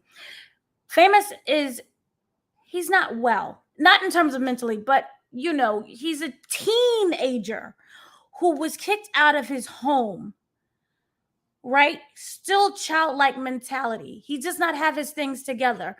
And to think he is supposed to act like a grown man in the age that he is in without the mental support that, say, other people would have in a more affluent community who are given more of an opportunity, I don't think that, this downing of him is justified. Even though I'm the one who also was like, oh, he's a crackhead. In the end of the day, he is still a teenager. He's supposed to have, I have everything together with apartments and a job and money and career. And I know how to handle things and to be quiet. And I'm not interested in Palomar because I am older than that. And I know that she is just a child rapist. I feel that he is acting like a teenager who does not have any kind of guidance. If you look at Famous and Kanan's relationship, you can say that, yes, Famous needs Kanan more than Kanan ever needs Famous, but at the same time, they work together. They support each other. And while everyone is like, you have to kill Famous, you have to kill him, I don't think you have to. What he did, if you really looked at what he did, is not out of revenge, malice, or any type of harm to bring towards Kanan. It is someone who is a child. And he is someone who was constantly broke, who is hungry, who, if you look at it, remember, he's only been surviving off of pizza and probably alcohol and parties, right? So if you look at what it is, it's not someone who is out there purposely trying to like, oh, I'm gonna be the next, I don't know, king of New York in terms of the drug industry. He's not someone who is purposely trying to stop Raquel and purposely going after Kanan and wanting to screw everybody over. He's a child that is lost. And yes, he did disrespect his mom, but at the same time, he acted like a teenager. He had girls into the apartment and the mom caught him. And the mom kicked him out without there being a conversation. The thing that really seems to with Famous is the lack of communication and a lack of support. Obviously, I'm not in there with them to know how Famous really is, but it really seems that he was behaving like a child at that age. I'm going to bring home a girl and sleep with her. And yes, he did disrespect his mom and his mom's home, but you're not really thinking about that. You're thinking of, I want that hoo-ha.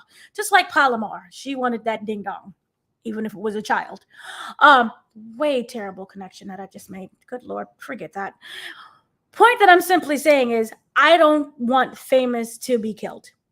I want there to be a happy story with Famous because he, again, is not someone who is deceitful or purposely going after people. I think is someone who is willing and is capable of keeping Kanan's secrets, and he may be a little slow at putting things together because remember when he was looking at the D-test, he was like, this doesn't make any sense. And then he didn't think about it anymore. He wasn't like a Burke in this situation where I have to start hunting for clues and find the answer. He just really didn't think anything of it. And I really feel like if Kanan came to him and was like, Howard's my dad, he'd be like, oh, wow, that's shocking. Okay, you want some pizza? You want to go to the store or something? I don't really think that he's someone who's going to sit and dwell on that and like, I'm going to use that information against him. So I feel that I just want him to have somewhat of a positive growth from this entire situation. And if that is for him to step away and maybe not accidentally shoot people anymore. Because even with the Freddie situation, he wasn't like, I'm going to go kill him. It was literally, I'm hungry. I want some money. I'm going to go rob him. And he got nervous and the gun went off. So I just don't want that sad ending for Famous right now. Let me just say a quick comment. I will say, yes, I agree with Jeremiah. Famous is a clown, like Howard said. We'll see what happens. It's going to be retaliation, though, because, again, we know that Freddie's friend who witnessed Kanan beating the hell out of Freddie, that guy could still come back and retaliate. And again, he doesn't know that Famous did it. He could say, well, maybe Kanan is the one that killed him, so he could come back and retaliate, and in doing so, he kills Famous too. That can happen as well. So we have to see. But I kind of feel like something bad is going to happen to Famous next season. Even if he has a moment of success, that is going to follow him, that one act that he did. And I agree. He didn't do it. He did it out of desperation. He was trying to get some money, and he saw that this guy had a gun. Well, it's either me or him. I gotta protect myself. And he just started shooting. So, but something's going to come of that for sure. And again, Palomar, she will pay for this as well, since her weapon was used in all of this, one way or another. Yeah. And you know what, as well, with Famous, I wouldn't be surprised if next season, he starts trying to get back into the rapping and the music. And maybe he even starts rapping about what he did to Freddie. And, he ends up like incriminating himself. Like, I could even see something like that happening. That is a perfect parallel from what happened in the first season, right? When he was rapping about the fact that Kanan and D-Wiz killed the other guy. So yeah, I see that happening. And this time somebody could come after him as a result of that. So that's a perfect parallel, Gary, for sure. Yeah. Yeah, and Lulu needs an artist now. He doesn't have an artist. So, yeah. So yeah. Interesting thoughts on that. So let's see here. Okay, so real quick as well, the new character Stefano, who we were all a big fan of. He was introduced. He clearly has a history with Saul, but in that conversation they had, Stefano actually mentioned that Raquel came to see him before. And I guess they had a discussion about this whole conflict that they're having and stuff. And clearly Raquel she tried to leave a good impression on him because she brought something from the store, I think he was saying. And then that led to Saul having to also buy, he wanted to buy the most expensive thing, at the store or whatever like that. So the fact that Raquel, she preemptively went to see this dude, and have a conversation with him. So I want to ask you guys, do you think that this character might be utilized in some way to kind of end this war between Saul and Raquel, and which side is going to utilize him, So Rich, I'll go to you first with that one. What do you think? Well, if you recall their conversation, he said he did not want to be involved in what was happening. Sal came there basically to tell him, I want to let you know there's going to be a lot of things that happen. I just wanted to try to give you a heads up, just so that, basically out of respect, let you know that I'm in your territory or doing this type of thing. But he was very clear. He said he did not want to be involved in any of this. And the fact that we now know that Tony Danza will be back for season 3, that lets you know he will be involved in this situation. Now, a very good question, Gary, of which side would he go with? Well, obviously, if something happens to Sal, then maybe he will want to try to, retaliate. I mean, I have no idea, because obviously he has a tighter bond with Sal. They have a history, their family, their kids, all this other stuff. So I understand that, but he is definitely going to get involved. To what extent? He has to side with one or the other. I see him siding with Sal. But again, I want to see how this plays out. One point I will add, though, and I will say this, is that I personally thought it was very interesting how we never got that scene of Raquel actually meeting him. You're hearing about it. This is one of those situations where you're telling instead of showing us that interaction. We'll obviously get that next season, I'm sure. We're going to have some of those scenes, but maybe they just wanted to take it out. Maybe they had to remove it, and they had filmed something and they had to remove it. No telling. But I'm very interested to see where they're going with this. But yes, the fact that he was involved in this conversation lets you know he's going to be involved. And if I had to make a guess, he's going to try to help out Sal if things get a little bit too tight. But we'll see what happens. Yeah, definitely. Big shouts to some of the people coming in here. Brillo, Detroit Kings, who said he just subbed. Thanks for the sub and everything. And he also asked. We'll get to that in a sec, but he asked an interesting question. And Karsic as well, Karsic, Quasic, however you say that. But yeah, big shouts to those people. And yeah, Rich, you made a good point. I definitely feel like this character is going to play a prominent role in the next season. And also, the fact that it happened off screen as well. In my opinion, I feel like this, it's clear to see that this season would have really benefited from a 12 episode season, because there was a lot of little things like that happened off screen in this season where we heard about it, in another scene. So it would have been great if this episode, if this season had 12 episodes. But I know that's something I think Courtney and 50 were kind of rallying for at Stars, but they never quite made it happen. But yeah, still they did a great job still. So I won't take that from them. But Dana, what is your thoughts on Stefano, and his role on the show? How is he going to be utilized moving forward? First of all, you got to put respect on the name, right? It's Stefano Marchetti. He is the godfather of New York City.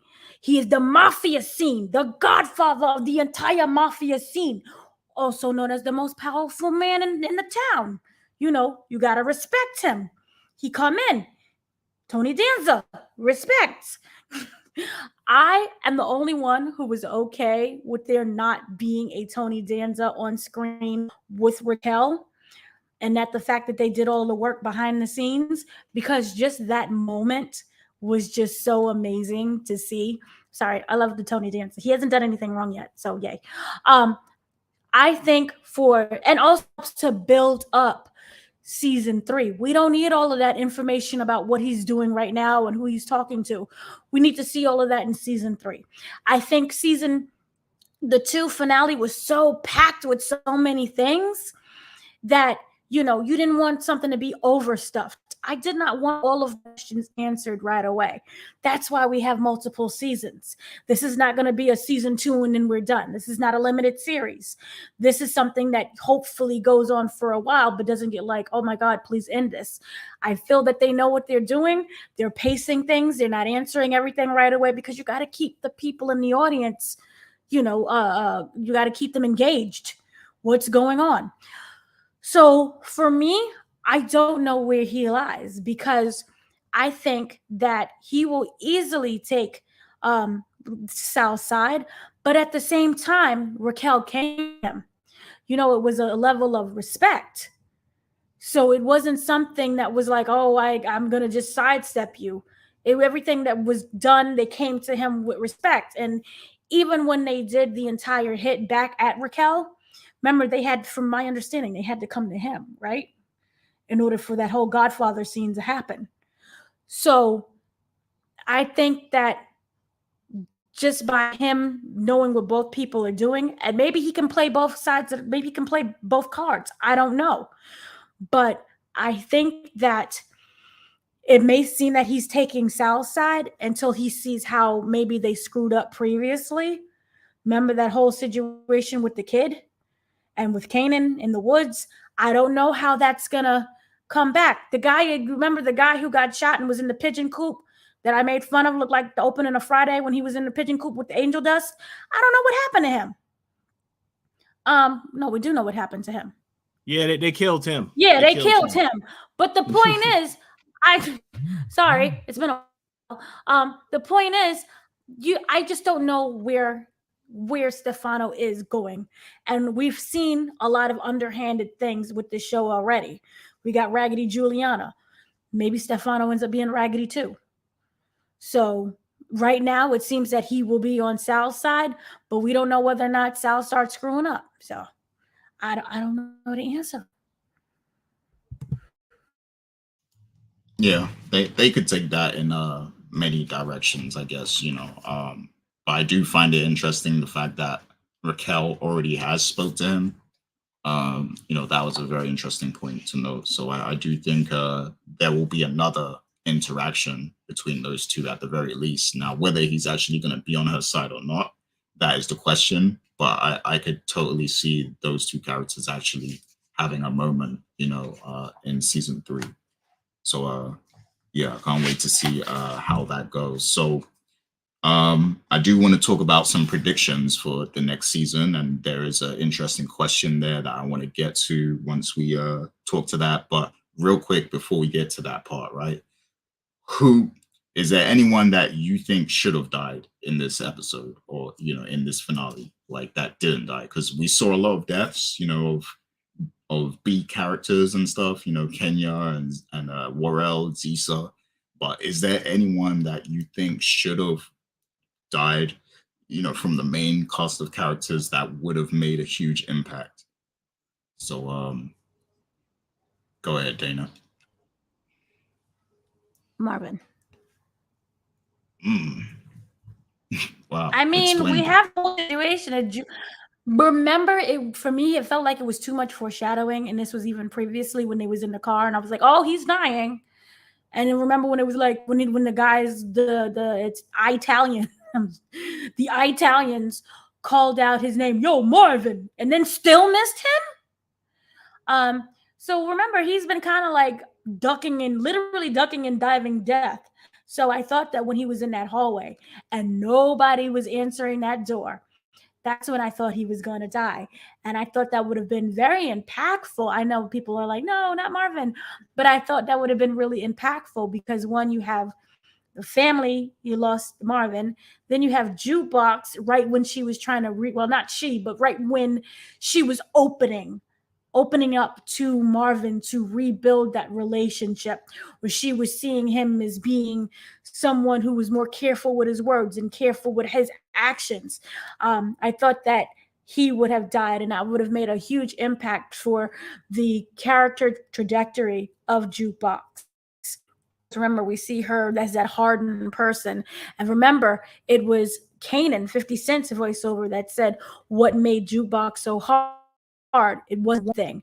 It was a number of things. So Kenya betraying her, the church, the guy, the boy who was like, "I want to be your boyfriend, but not really because I want to see if you're gay." He betrayed her.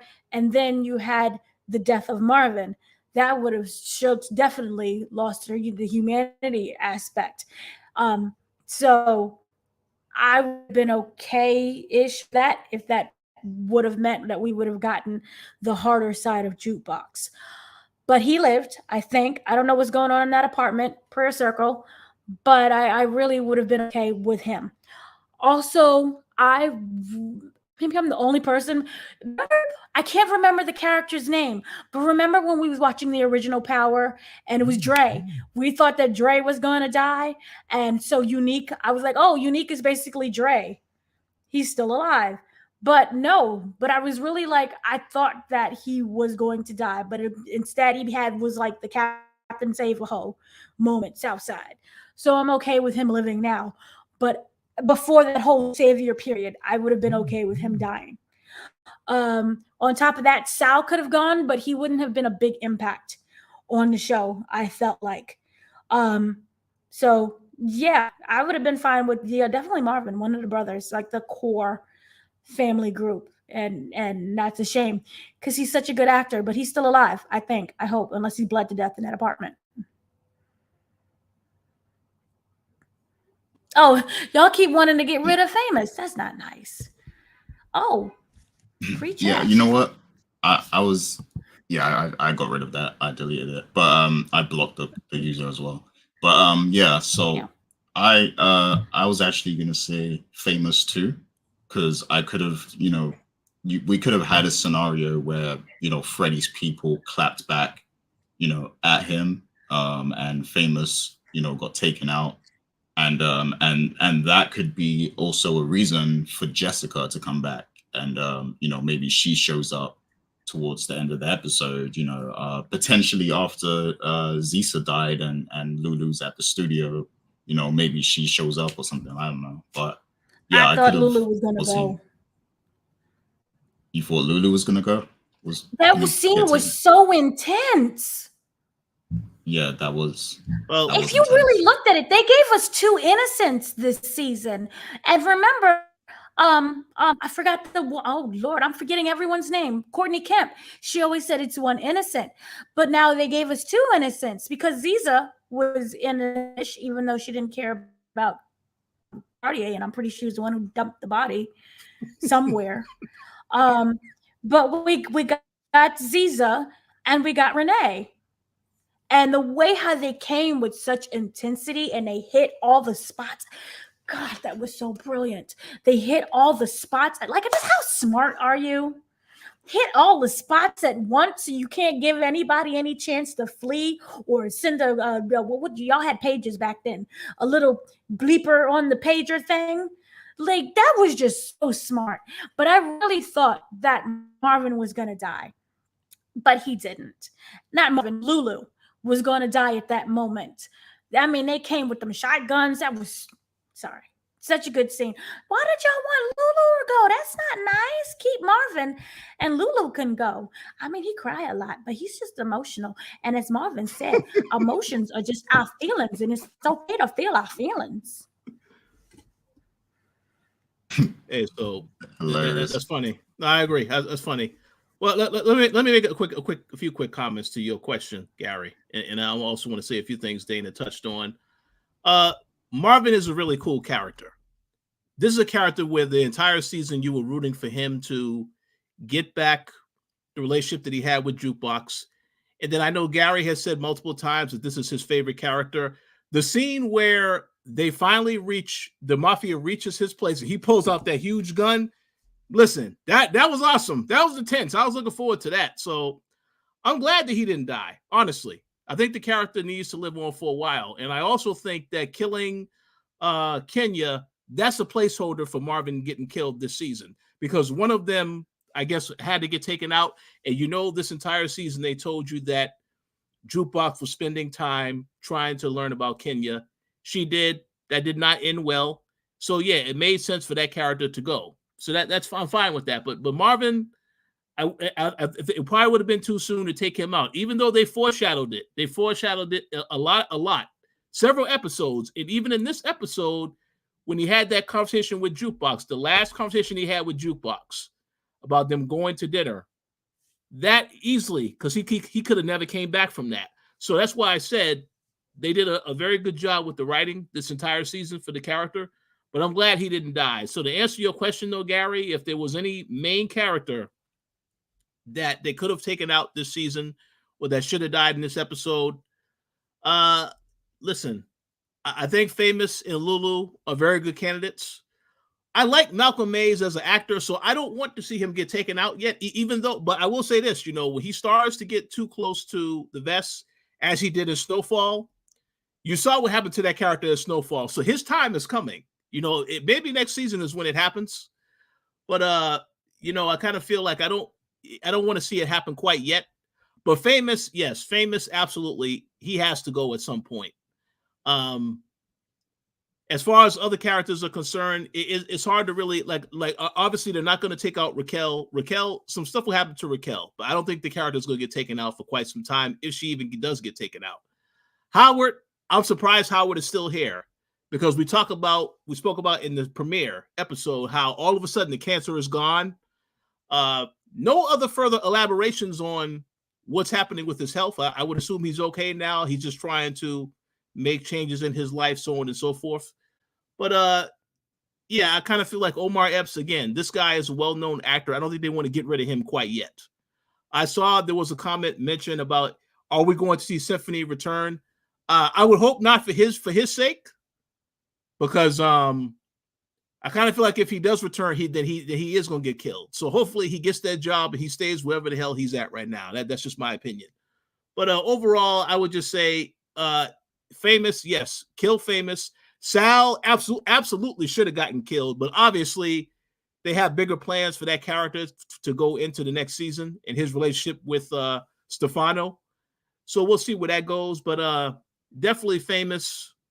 That's really all I can think of right now. Because Lulu, his time is coming. Maybe next season, but not quite this season. Because the character has to prove that he can do something. You know, again, he's always in the shadows of Raquel, so he has to prove he can do something. And I think you'll find maybe next season we'll finally see that happen before he gets killed or something to that effect. But we'll have to wait and see. Yeah, I think Howard, you know, he had the same herbal remedy that Magic Johnson had, so he's cured. Like he's, you know, he's gonna live for a long time now. So I don't know. I don't know about that. I don't know. I know that character Rest in still. peace. Oh, and wait, and I forgot. Yeah, Burke. Burke also. Burke is another character that, you know, I want to see. God. I mean, for me, the biggest issue is, as Dana said earlier, we don't really know why she is obsessed with this. This goes beyond trying to protect your fellow officer. There's more to this, so they have to elaborate on that further going into season 3. They must, because otherwise, this looks like another Greg Knox that's very obsessed and has to solve the crime no matter what. So, well, see, what really happened was Burke is actually Howard's child. And this is the whole situation, which is like, oh, you chose Kanan over me. Because it really makes no sense. And that's the only thing that I can think of is like, maybe she thinks that she is her. Nothing makes sense about this entire thing. Is it, I don't even if it's something like jealousy. Oh, the police force loves you. Let's see how raggedy you are. You're not even giving me a reason as to why you're so thirsty. I don't get it. She's a Karen of the show. She's literally going after him to go after him. And I don't understand why. She is Karen gone wild. And we should just record her and then dox her. yeah, I Why agree. is she here? she's sticking her nose in everyone's business. Yeah, she's definitely a lot like Saxon. So yeah, I can't wait She's to worse see her than downfall. Sax. She's Yeah. worse because Sax had an actual purpose. I want him in jail. This didn't even state that she wants Howard in jail. She So just I wants don't to even ruin know their what it life. is that she wants. See, yeah, even Ghost agreed. Burke is insane. She is insane. She is literally that Karen that you just cannot get away. You know what she is? And I can't even say that she's that either because, you know, he had a purpose too. Remember BMF? Remember the guy who was after the brothers? That no matter what they did, she is Lamar, but again with no purpose. Well, Lamar was a much better character, though. Yeah, it was a better character. And she doesn't even have a that's the thing. She's not even developed as a character. She's just the angry white woman who's after a black man. I do have even if it was another racism. Give me racism. Okay, go on. I'm done. I do have another question about Burke, but Rich, you was about to say something, I think. Oh no, go ahead. I want to hear what your question is. Okay, so we see that, you know, Jukebox, after she beat up old boy, what was his name, Corey or something? Yeah.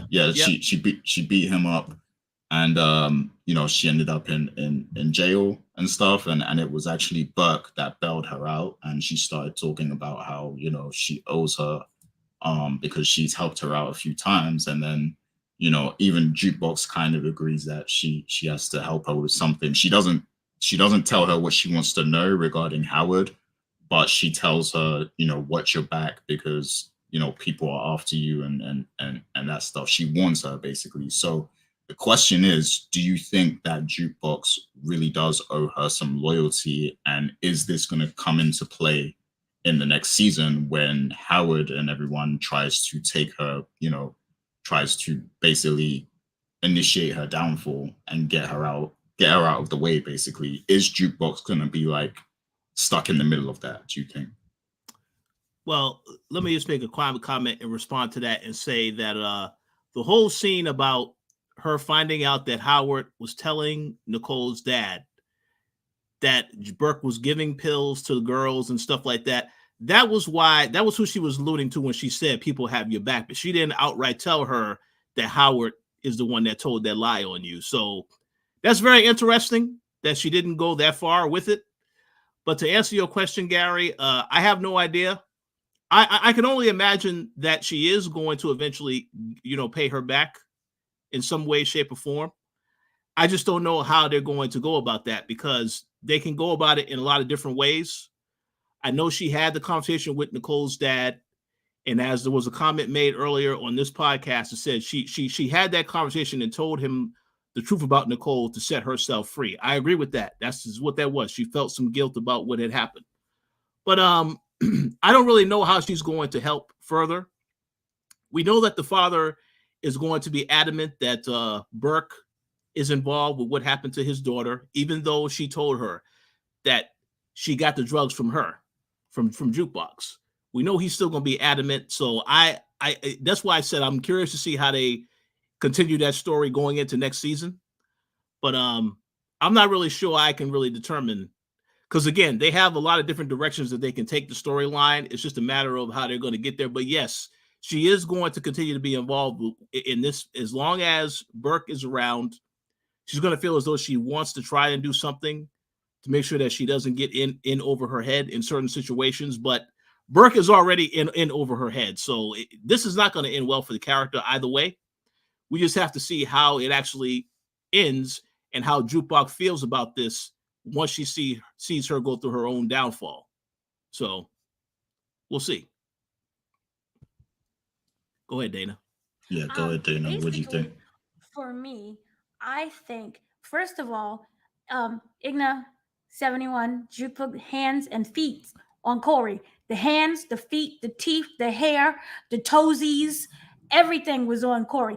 Basically, it was like that image of Becky Lynch with that broken nose and the blood running down, and she's just like smiling and like, yeah. That was Jukebox. That was her shining moment. I was so happy for her because she took out it wasn't just about that. She took out the aggression she had on her mother, the aggression of her father, the aggression of being, oppressed, a gay oppressed woman, the death of Nicole, just everything. And that was just such a great moment. She stomped on him and I was like, yes, he's alive. I don't know how, but yes, you did it. I don't think Jukebox owes anything to Burke, and I don't want there to be a connecting relationship going further.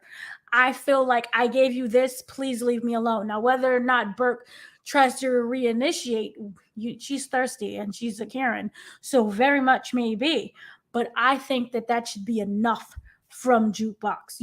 I'm done with you and this situation, leave me alone. I don't really see a point. I know previously we were saying that, Jukebox and Burke, maybe they have this friendship because they're both gay women in the 90s. And because Burke is older, she can look to her towards that guidance. And this was during the time when Marvin choked out Jukebox. So we were like, she's going to be friends with her. The fact that Marvin stepped up, he realized what he did is wrong. He's trying so hard to be that leader in the family towards her, trying hard to have that relationship. And then at the very end, we saw Jukebox be like, yeah, I'm home. What's up? And we're going to go have dinner. And you could see that there was that moment of yay. And even when you go back to when he was confronting Kenya, what did she say? Dad. She referred to him as dad. And that, even if it was subconsciously, it was, we're a unit together. This is my family. We're not perfect, but he's my family, not you, Kenya. And that's why your body is still in the doorway. We watch be season 5, and she's still just laying there in the doorway. So I feel that the relationship between Burke and Jukebox just needs to be broken. And I feel that when she gets the larger picture, because again, I want my dinner scene that could even be like a therapy session. She doesn't want anything to do with Burke. We have the Howard thing that, even though it's very complicated, how he's now involved in the family, I think she will take Howard's side, especially how close she is with Kanan, and the fact that she knows that Kanan has been speaking to Howard. And remember, they always said she's a keeper of secrets. That's why everybody likes to talk to you. And I think that there is a comfortability with Kenya, not Kenya, demon, with Jukebox, with the family, that she will start turning her back towards Burke. And there's no reason why she should even look to Burke. On top of that, she's a cop. And remember, we don't speak to police. She kept saying that. We don't speak to the police. So there's no reason for that relationship to continue. And I think the more that Burke is iced out, the better it will be for everyone else involved. So, yeah. Oh, I wonder how Unique is going to feel that Howard is Kanan's father, not DEFCON. I think she will have, a lot of feelings about that, but I don't think it'll be something where she will turn against the family. I think that was more about Kanan having to come to that realization and understanding what was really going on. Because at the end of the day, as screwed up as the family dynamic is, Unique is not Raquel's daughter. Even though Raquel treats her like the daughter, it's not that same way. Yes, you can say, oh, she screwed up because she was with, a cop. Maybe Raquel can use it as some type of way of, yes, that did happen, but I was young at the time. I didn't know. I just don't think that I don't know. I don't see like Unique throwing a big fit about Howard being the father. And maybe I think, she kind of already know-ish? Didn't Kanan tell her? Richard, because you're like a master of remembering everything. Well, no, I think Jeremiah is saying he's wondering how Unique is going to feel about this Unique. Situation. Yeah, because Unique is now. So he's saying that, because we're eventually going to we might get Unique and Raquel as a couple next season. So stop. Maybe, I was really rooting for Cartier. I remember that was my Kingpin and my Vanessa. And then Vanessa just thought she could be Kingpin, and that backfired terribly. I don't know how Unique would take this situation. I think he will definitely laugh about it, but he's not going to be someone that throws it in her face.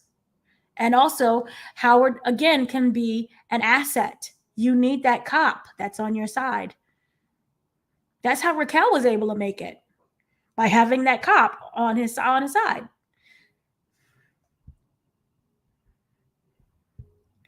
Unique is Ghost and Raquel is Tasha. Yeah, basically at this point, yeah. No, that would be an interesting dynamic. I can't see it though, like Raquel and Unique being an item, but that would be interesting though to see if it is the case. I mean, he was flirting with a heavy. I don't know if there's a reason they're doing that to set something up, but yeah, it's a bit far-fetched for me. I'll go ahead. I would just add the last point. The fact that he saved her at the end, though, that has to get him some cool points. So he might have a chance now. Yeah. But we'll see what happens. But Raquel's the type of woman where, like, if she knows somebody's into her like that, she uses it to kind of control them. Like, she's more likely to use it as a method of control than actually, entertain the relationship. That's true. That's true. So, yeah, that will be interesting. But okay, so we're gonna get to some, season 3 stuff here. There was an interesting question that was asked before from Detroit Kings. This character Breeze who keeps coming up. So, if you remember at the end of the original Power season 6, Tariq confronted his father, Jamie St. Patrick, about Breeze and the history with Breeze and Kanan and Ghost, this was apparently a huge character in their history. I think one of the commenters actually, they spoke about the fact a few episodes back that it was Breeze's apartment that Kanan moved into in Power, in OG Power, where he, took out the old woman and moved in, that was actually Breeze's apartment. So, this character is going to play a big part in the history eventually. And I guess he's a bridge to, Ghost and Kanan meeting or it's going to be like a group of them. So do you think, first of all, that we might actually see this character introduced in season 3? And, you know, I guess the question they asked is there an actor you think could play them? Now, that part I don't know because I'm not too, I don't remember actor names that well, but you know, I do think it's an interesting question of will he even be a part of the next season? So, Dana, do you have any thoughts on you know, whether we might see Breeze show up, this character? So my understanding was that he was friends with, this was all during the time when Kanan and Tommy were running together, and we do not have the introduction of Tommy. So unless they start changing things from the original source material, I don't think that we would see him, because then on top of that, we would also see Ghost. And for me, I feel that this show has done such a good job. It's being its own path right now that I really want it to continue on its own path. From my understanding, they met him in the 90s, so we're still in that realm, but he kind of died in the past the mid 90s, so maybe 96, 97. I don't know what year we're in season 2. So I don't, unless they would have to introduce Tommy and they would have to introduce Ghost. And right now, I just want this show to stand on its own for just a little bit more seasons until we start introducing Tommy and Ghost. But that's just me. Yeah, I understand what you're saying because this show does stand very well on its own. But I feel like for it to be a connected show, at some point there's going to have to be some connections made. Just because, you know, the characters are getting older now and stuff, and you know, there's only a certain amount of time they have before they have to start introducing the characters, because in the original Power, they make it seem like, you know, Ghost and Tommy, they knew each other from way back when they were young and all this stuff, and Kanan's already like, you know, 16, 17 or something like that. So I think it's got to happen soon, where they start making the connections. But Rich, what do you think about that? That is a very good question. I agree with a lot of what Dana had to say, because I feel like it's a, you know, at some point, once you do that, you definitely have to introduce Ghost and Tommy into this. But I kind of feel like we are going to see Breeze next season. And I say this because it just feels like, you know, I think also it was much said in the past about Breeze is the one that also Kanan learned from as well. So Kanan is at a point right now where he is rebelling against Raquel. At some point, he's going to want to seek guidance from others. So it makes sense to me that Breeze would show up at some point next season. But as for the actor to play him, that is a damn good question. I have no idea. What we do know is that Breeze is a little bit older than Kanan. So it has to be someone that is around the same age or older. It could be an established actor, or it could be somebody who is new and coming to the show for the first time. But I feel like it's going to happen at some point. You know, even if it doesn't happen, if for some reason it doesn't happen in season 3, it has to happen at some point, because you have to get into this whole thing about Ghost and Tommy eventually learning from Kanan. And the thing about Kanan is that we know that Kanan is seen as a big deal.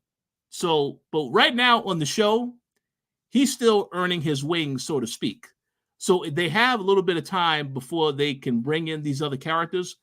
But I would not be surprised if we do see Breeze maybe towards the end of next season, or maybe going into season 4. But at some point, we definitely have to see that character, I think, especially if he played a role in also teaching Kanan more stuff about the business.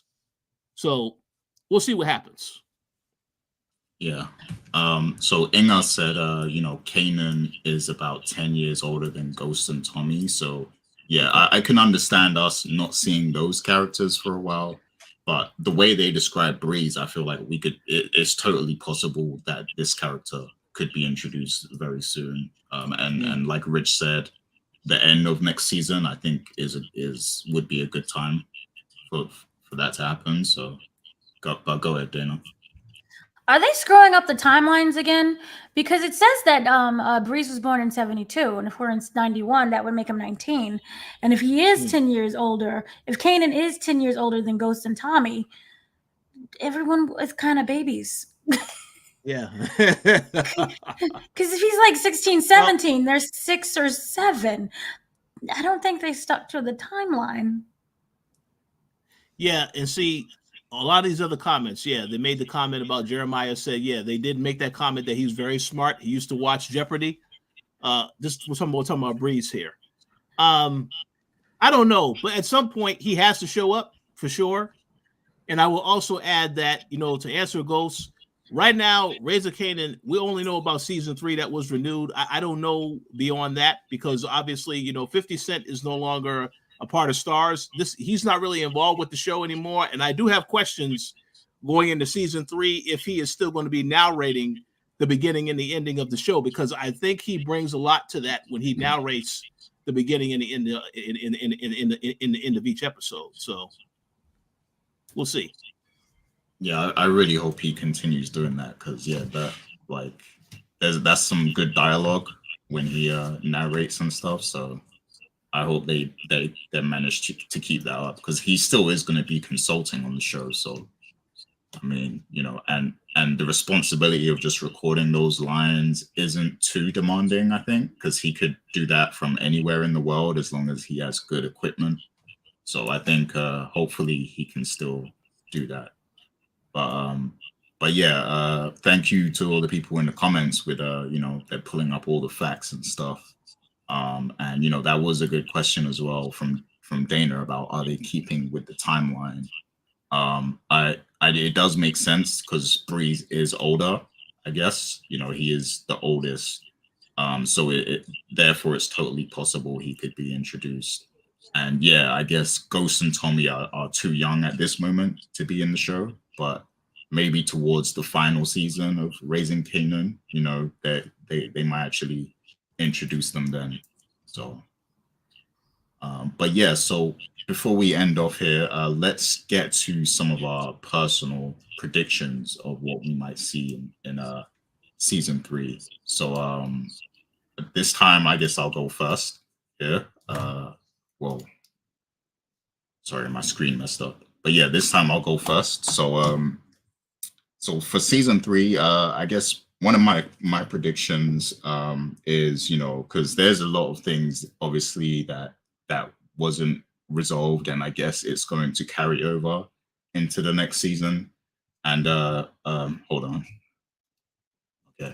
Yeah, so one of those things is, Scrappy's mother. So, there was a scene a few episodes back where she obviously she had a conversation with Kanan and told him, your mother hasn't been doing enough to figure out what's going on and all this stuff. Now we know that there was an informant and there was someone who was talking to the police, and that person was her. So the prediction I have is I feel like there is going to be like there's going to be a plan put in place on, from Howard, Raquel, and everyone to kind of sabotage Burke's job and everything. But then after she gets fired, I feel like Burke is going to be looking for a way to get back at Howard and expose him. And I feel like she might come in contact with this character, Scrappy's mother, and potentially even, something regarding the Crown case. She's going to be looking for dirt basically to expose these people and find a way back onto the force, I think, onto the task force while exposing Howard. So I think if these characters may end up connecting, and she might use that as leverage, because if you think about it, Scrappy being killed ties directly back to Howard because he is the one that told Raquel that he saw Scrappy at the police department. So that ties directly to Howard, and that would be a great way for her to get back at him. So I think that this might be something that happens in the next season. Everything else is, it could go either way. I do think that Lulu, he might be one of the only characters to want to separate himself. I do believe that he's going to at least try to separate himself and distance himself from the family based on what happened with Raquel, and the scene that they had. But I think he won't be able to do it for too long. I think Jessica might actually end up coming back too. And I think he's going to have his confidence is going to be bruised. His ego is going to be bruised for a little bit, and he's going to have to kind of pick himself up to want to do the business again and everything, the music. And maybe Jessica is one of the people who actually ends up inspiring him. And maybe this might tie into Famous's storyline somehow, because it could go two ways. Either Famous starts recording music again and Lulu starts helping him, or Famous ends up getting killed very early on, and which is why Jessica even comes back. And then, maybe those two characters kind of distance themselves together from the family and start doing their own thing. But I do think eventually it's going to come full circle, and they will end up having to, side with the family again. How that happens, I don't know, because there could be so many different things. There could be new characters introduced, new stories and everything. But I just think Lulu is going to definitely be on his own kind of pathway in this next season. And I think Marvin is going to, Marvin is a writer. We saw, Rich mention, how he pulled out the big assault rifle or whatever. He's a rider. He is going to ride for the family no matter what. And the fact that the Sal and the Italians are coming after the family, he is going to be there to help them, and to protect them, especially when, Jukebox is also part of the family and that's his daughter and everything. So he is going to be around. But I also think he is going to be the voice of reason now. He has learned so much in this season, and I feel like his growth is going to be an essential part of the family in season 3. So he's going to be like a voice of reason for everyone. So while everyone is going to be having murderous intentions, oh, let's kill these people right now or whatever, Marvin is going to be the one to calm them and make them see reason a little bit. And, this could lead to a pathway where maybe he meets his demise, but, because in war, you can't be too soft as well, so maybe his story continues from this season, and he's even though he's helping the family, he's also trying to be too fair in his judgment, and just like he was with Sam, and maybe that backfires on him and he actually meets his demise. I don't want him to die, but it's just, you never know. It seemed like he was going to go this season, so it seems like they were flirting with the idea of killing him, but I hope it doesn't happen. And then, so yeah, with Howard, I definitely think he's going to be more integrated in Raquel's, business and everything. Now, Raquel's business isn't exactly functional at the moment. She doesn't have a connect, so things are kind of falling apart.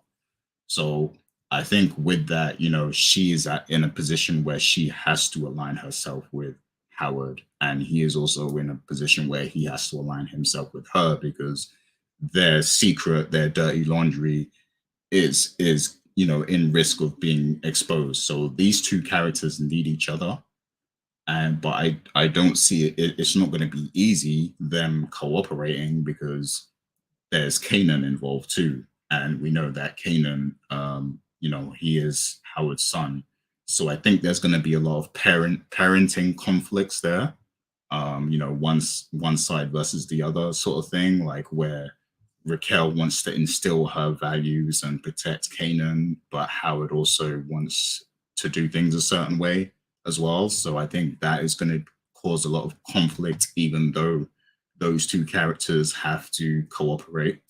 So there could be some very intense, some very entertaining drama there. And yeah, a Unique. I don't know what to say about Unique. I definitely think he is going to be part of the Alliance, the Avengers, but I don't know where he is going to go from there. Like whether it's going to be a Ghost and Tommy situation where they team up for the moment, but then they end up, on opposite sides later on, because if you look at Unique's journey at in season 1, he was like the main competition. In this season, obviously the whole thing happened where he was framed for Howard's murder by Raquel, and he got out in this season, and then he got payback basically by working his way into the deal with Saul, and now he's back aligned with Raquel. So it's it's a very back and forth kind of thing, and it reminds me a lot of Ghost and Tommy. So I hope that they don't push that too far, and because it can get easily played out if you keep putting these characters at odds and then putting them back together again, like that starts to get played out. So I hope that whatever they choose to do with these characters, they stick to it basically. Are they going to be working together or aren't they? Make a solid decision. Maybe Unique even ends up being taken out next season, because if you think about it, even though he is a very interesting character and Joey Badass does a fantastic job playing him, he is a character that is disposable if you really think about it. Like his role is disposable. Now he did have some key moments where he changed the trajectory of the story and everything, but he is also disposable. Like you don't need him to advance the main plot of the story. So he could actually be taken out in the next season. He's at risk of being taken out, I think. Especially if the writers can't figure out anything interesting for the character to do. I feel like that could happen. And yeah, that's pretty much my main predictions for season 3. So very interested to get some from you two now. So let me go to I'll go to you first, Rich. Let us know if you have any predictions. Those were some very well thought up predictions, Gary. I feel like you are a writer on the show with some of those ideas. Let me go ahead and start off by responding to the Joey Badass Unique comment.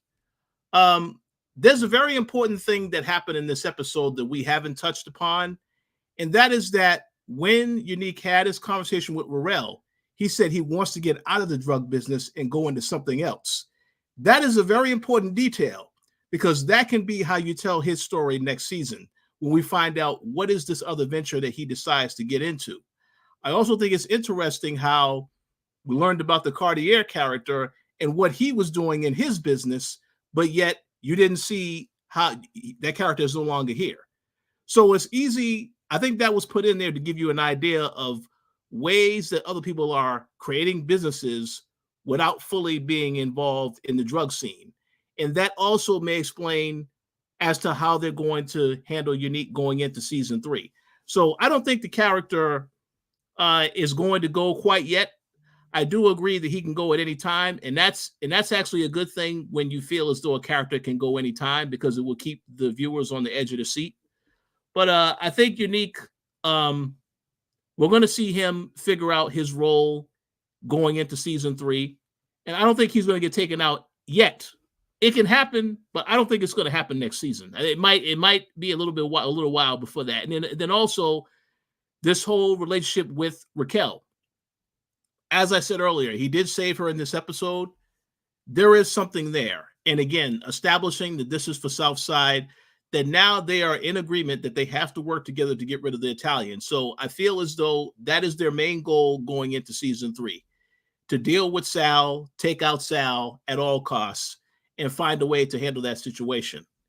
As for the whole Kanan, Howard, and Raquel situation, I do feel as though they will try to come up with a way to, as you said, sabotage Burke.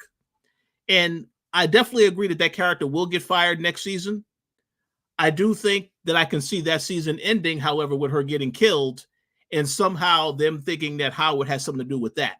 So that would be a whole nother situation that Howard would have to deal with moving forward. But I do want to see something happen to Burke next season because, again, the character is obsessed for no reason to take out Howard. And if they're not going to explain further what her motivations are, then it's better off to get rid of her. Either fire her or kill her entirely because it doesn't make any kind of sense. So hopefully that is what happens next season. As for Marvin, I agree. Marvin is a great character. I don't quite think that Marvin's time has come yet. I like what you said, Gary, about him being a voice of reason, and he possibly will be a changed person going into season 3. But again, their whole goal right now is to retaliate against the Italians. For that reason, I mean, I don't really see the Italians taking out any of the main characters, to be quite honest with you. I think it can happen. Can Sal take out somebody like a Unique or Marvin, whatever? Sure, but I don't see that happening because I think if they work together, they can easily take out the Italians within the first half of next season. Then the whole issue is figuring out how to deal with Joaquin and Tremont and that whole group right there. So if I had to make a guess, I would say my predictions for next season, they eventually do deal with the Italians. Stefano gets involved, and you're going to find out where his actual who he is aligned with better as we get deeper into that season. I do think Famous time will be up. I know Dana said she doesn't want to see him get killed. I'm okay if he doesn't get killed, but I think last week we spoke about this whole situation with him killing Freddie.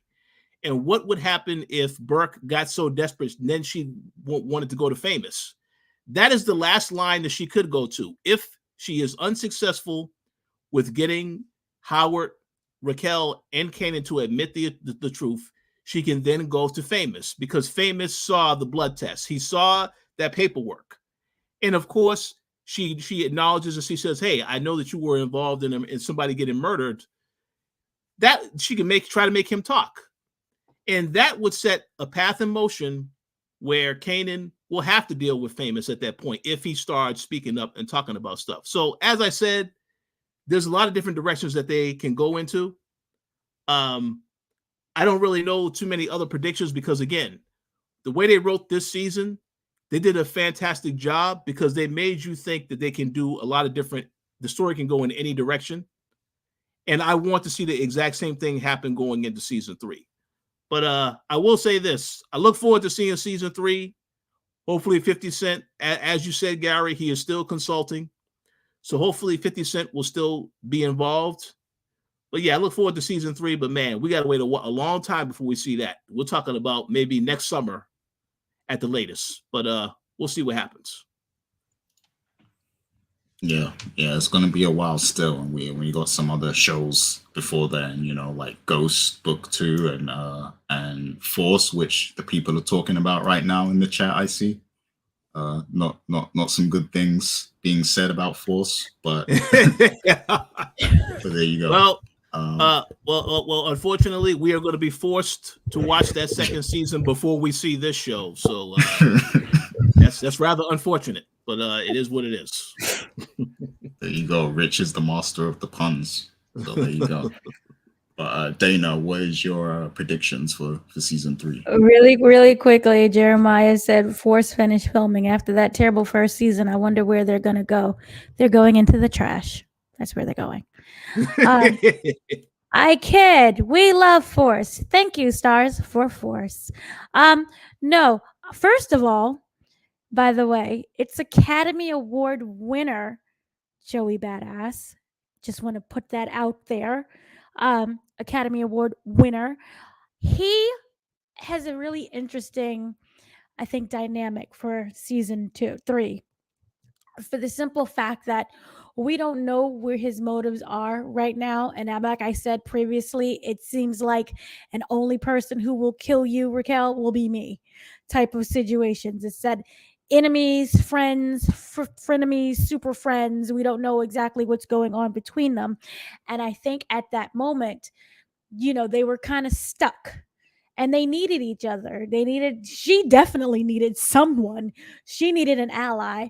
And Unique in that weird way, I feel one of two things. One, he really respected Raquel for what she was able to do to him in the previous season. The fact that she got him in jail almost for, what was it, murder? So that is a sign maybe of respect, but also at that same time, you still have to keep that one eye open, because you don't know what he really is going to do or what this dynamic is really about. So I kind of like that. Again, what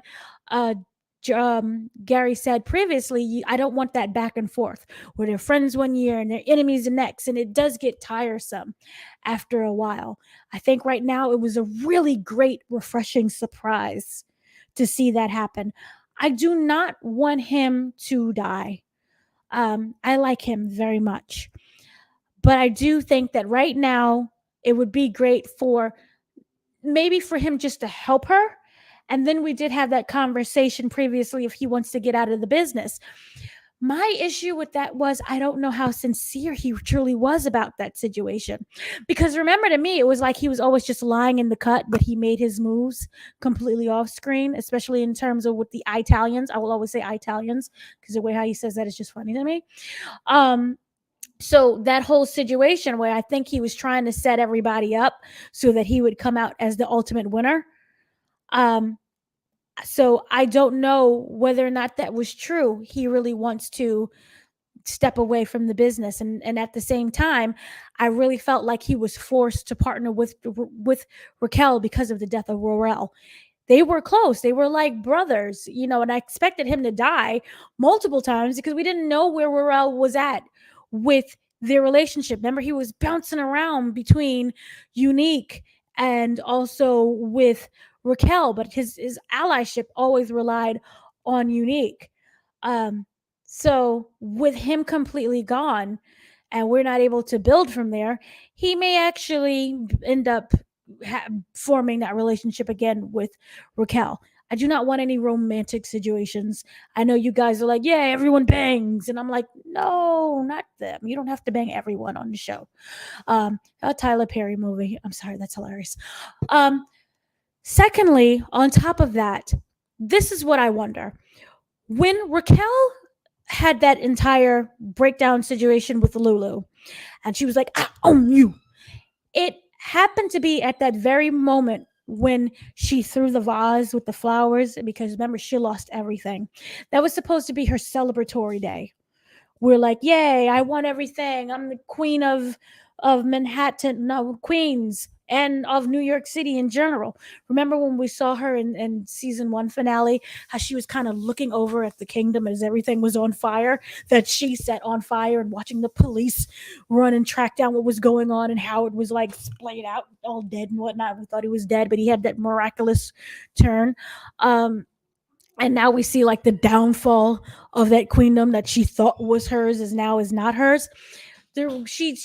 It really seemed like that situation with Lulu was just bad timing. Wrong place, wrong time. He went to confront her about, oh, you bought my company. And at the same time, she just lost everything. And I think that I own you. She did not, I think if everything kind of went her way, she did not mean that as aggressive and angrily. Yes, she still was able to get Lulu's company even before she lost what she threw her kingdom, basically, what you would describe it as. But in a weird way, maybe, even though she never respected what Lulu was going through with the record industry side of the business, it was a situation where the business was kept in the family. By having that Cartier, now I own that 15%. Maybe she always set up for Cartier to die and to set up certain things where Cartier would sign off and be like, well, Lulu doesn't have any money. He doesn't have any kind of like backing. So he'll go to Cartier and sign that over. And then she'll end up tricking in Cartier to sign over whatever assets he had to her. Maybe in a weird way, it was keeping everything in the family. If you looked at it in like a positive way, even though she always said, it's a hobby and I don't respect you and I never will respect you. In a weird way, like, family is weird. It was really just keeping all of the money in the business in the family. Maybe, I don't know, because we did have the Marvin jukebox situation where he literally choked out his daughter and could technically literally kill her. Maybe they will reconcile. Definitely not now. Maybe in season 4. But we can somewhat go towards that path. I think right now everyone is just upset. And he needs a break from her and she needs a break from him. So I don't think that reconciliation is something that's going to be on everyone's mind at the moment. But we could work our way towards that much later on. I don't know. In terms of Marvin and Jukebox, I want their relationship to still grow. But here's the thing. At the back of my mind, I'm always thinking, what is going to be that next domino piece to fall for Jukebox so that she ends up becoming the hardened person that she is in the original Power series? I really do want her to have some happiness. And then you really look at what she's been through. None of that has been really happy. You had the Kenya situation, but that ended up being temporary, as we all saw with the church thing. And then now she's dead. And I think she's going to process that grief, because even though she didn't get to know her mother the way that she liked to, there are those moments that they did share before it became completely rotten that she could hold on to. And now that she's dead, there will never technically be any closure. So she probably might have to work through that grief and through that process. I just want I want Jukebox, I really do, to just be happy. For just one season, can she just be happy? She's gone through so much. I don't know what's going to happen with that. On top of that, what is going on with Nicole's dad? I don't know if he's going to like completely walk away, because she did say, I was the one who supplied her with drugs, or if he's going to turn into basically a Karen version. So I guess it would be a Ken. Do we call men Kens, and is it Kens and Karens? I don't know. He could be a Ken to the Karen. So you have that situation. Burke, just kill her. I'm so sick and tired of her. But again, you can't kill her because the cop. But I just want her in jail. Just throw her in jail, lock away the key. We don't ever have to think and see her again. Also, in terms of Famous, some you guys said previously he could start rapping about that, and it turns into another situation where, we're gonna pin all the murders on you. It could be like that. I don't know. But it would give Famous a storyline. Not to say he didn't have a storyline now, but I want him to go somewhere other than the bum friend. And I know I was like, he's a kid. He's a kid who's a bum. I want him to go somewhere other than the bum friend. Also on top of that, the whole Lulu music business. You ever seen someone who has a lot of passion, but maybe not necessarily the talent for it? Speaking of Ziza for 1 second, the whole beat, remember she was like, listen to my mixtape, listen to the beat. The beat she created was better than any of the beats that Marvin did. Lulu did. So your heart may be like, I want to be a music producer, but your talent is like, no. So maybe you can go into something else. Maybe be a knitter. Good at knitting. I don't know. But right now it's not music industry. And Famous is the fake Lloyd Banks. Someone said Ja Rule. Poor Ja Rule. Yeah, I don't see. And then when you have someone not talented, Famous and Lulu, I don't know whether or not they're gonna make it a big dynamic. Maybe they'll end up being the Milli Vanilli of the show. So Who knows?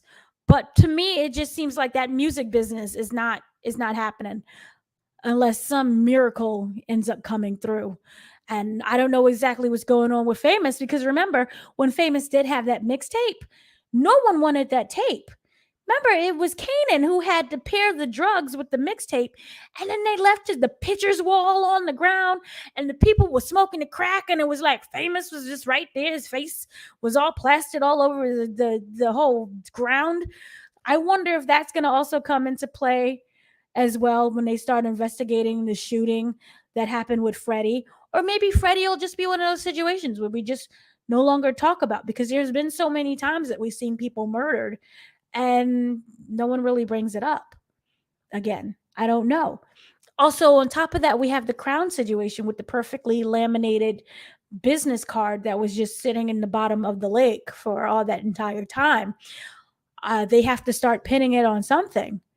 And so I wonder if Lulu, because of that body, may have to start coming back to the family and be like, hey, I need some help.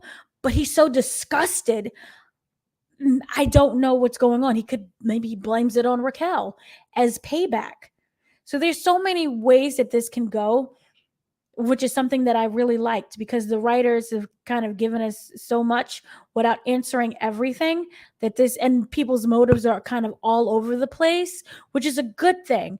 That I can't say for sure this and this and this is going to happen, because I genuinely do not know. We need Dana to write for Force because the writers were terrible. Thank you. But more like the rap. Y'all are funny in this chat. Yeah. So I just don't know what's really going to happen. And I do think this, one thing I will say about Raquel is Sasha Penn did an interview. Obviously not with me. Stars, if you're listening, can I please have another interview with Sasha Penn to be like, what's going on with season 3? Thank you.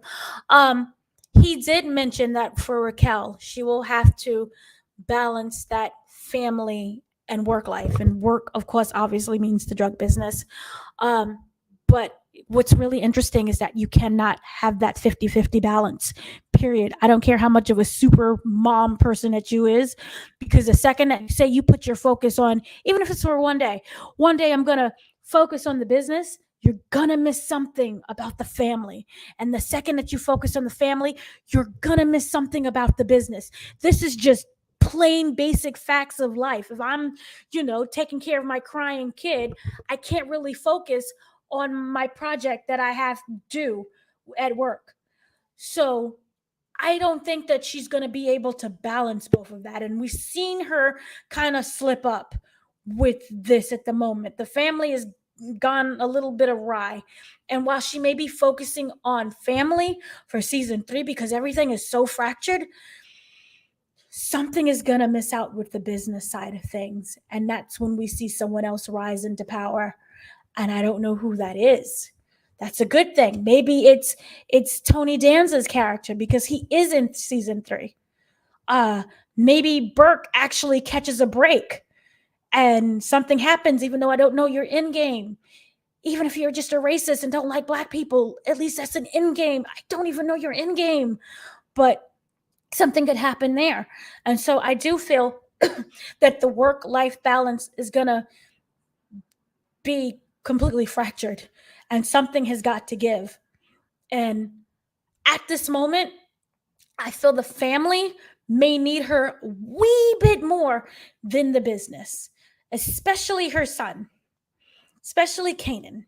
So that is, I think that's all of the major characters that I've touched on. So I don't know what else is gonna. She's not racist, just a nutty one. Yeah, true. All right, excellent predictions. You guys got a lot of predictions from us. So what I want everyone to do is, leave your comments as well. Let us know your predictions, especially if you're listening to this after the fact, and you wasn't here live. Definitely drop your predictions. Let us know what you think is going to happen in the future on Raising Kanan. But that is going to be it for this episode. We thank you all very much for participating and being a part of the chat. There was so many comments today. Like there was a lot of it was very active.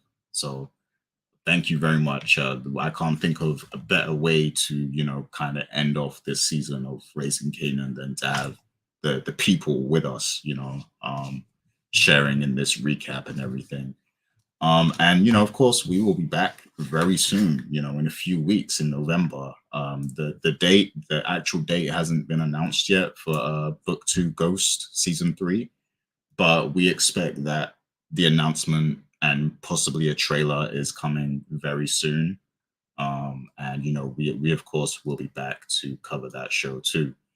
But yeah, very good, very great season of Raising Kanan here. This probably one of my favorite seasons of all the spin-offs. Like I think it actually is my favorite season of all the spin-offs so far. Like, including Book 2 Ghost and Force. This season of Raising Kanan season 2 was my favorite of all of them. So yeah, great job to stars and the writing team and everyone involved. So yeah, before we end off, Dana, do you have any quick shout outs or anything you want to mention quickly? Thank you for everyone for participating. This has been a really fun season and an excellent show. I absolutely love this. Ghost, again, you win my favorite comment about food stamps. That will forever be with me, and I will laugh myself to sleep. So thank you so much for that. And of course, we will be covering more Starz production of the Power Universe whenever they decide to drop. We don't have a date for that yet. So maybe definitely I think 23, something will be back for sure. So just keep sticking with us. Book 2 Ghost is next year. Yes, we do have Ghost, and that actually is a good show. All of them are good, except for, Force. But it is what it is. So once again, thank you. Again, we have way more content that is coming up. I can say this because there is no embargo. That's how much faith Marvel has. I will be back tomorrow. You can look for the video with my immediate immediate reaction to Black Panther, Wakanda Forever. We'll see what's going on with that. And once again, yes, the BMF documentary is airing. Please check out. I did some very lovely interviews with the creators of BMF documentary series, where we talk about balancing what really happened and how that actually is in contrast with what's going on with the show for BMF, the TV show, the series. Also, we talk about the Flannery brothers. We talk about what really happened with Big Meech and Little Meech and how it all came together and how they really wasn't able to get everything, because remember, murders here are real this time. So you don't want to really be blabbing your mouth about, yeah, Pookie shot Dookie and then Lulu shot Poo. I don't know, but the fact is that you can't talk about everything. But I was able to have a very lovely interview. So there are 3 videos of that for the documentary series for BMF. If you want to check that out, thank you so much. And just overall, again, thank you so much for tuning in. Awesome. I can't wait for the Black Panther reactions. I'm definitely going to have to hit you up and get a first-hand take on that. But go ahead, Rich, let us know your shout-outs. Yeah, I want to give a shout-out to everybody that was able to make the live today. We appreciate all your comments, your continued support. Always fun having these discussions, even more so when we can do it with the people. So we'll definitely do more of these in the future. And as Dana and Gary mentioned, we will be back for Power Book 2. It is Book 2. Yeah, Power Book 2 Ghost. In the future, we will be back for Force. I'm going to tell you right now, I'm not looking forward to Force, but yeah, Book 2 Ghost for sure. But thank you all for your continued support and all your excellent comments, and hope that y'all have a great evening, and we will talk to you again very soon. Indeed. So, have a great evening, everyone, and rest of the week. And definitely continue to leave your comments. Let us know your thoughts and theories. And thank you once again for joining us. And we'll be back soon. So take care, everyone. Peace.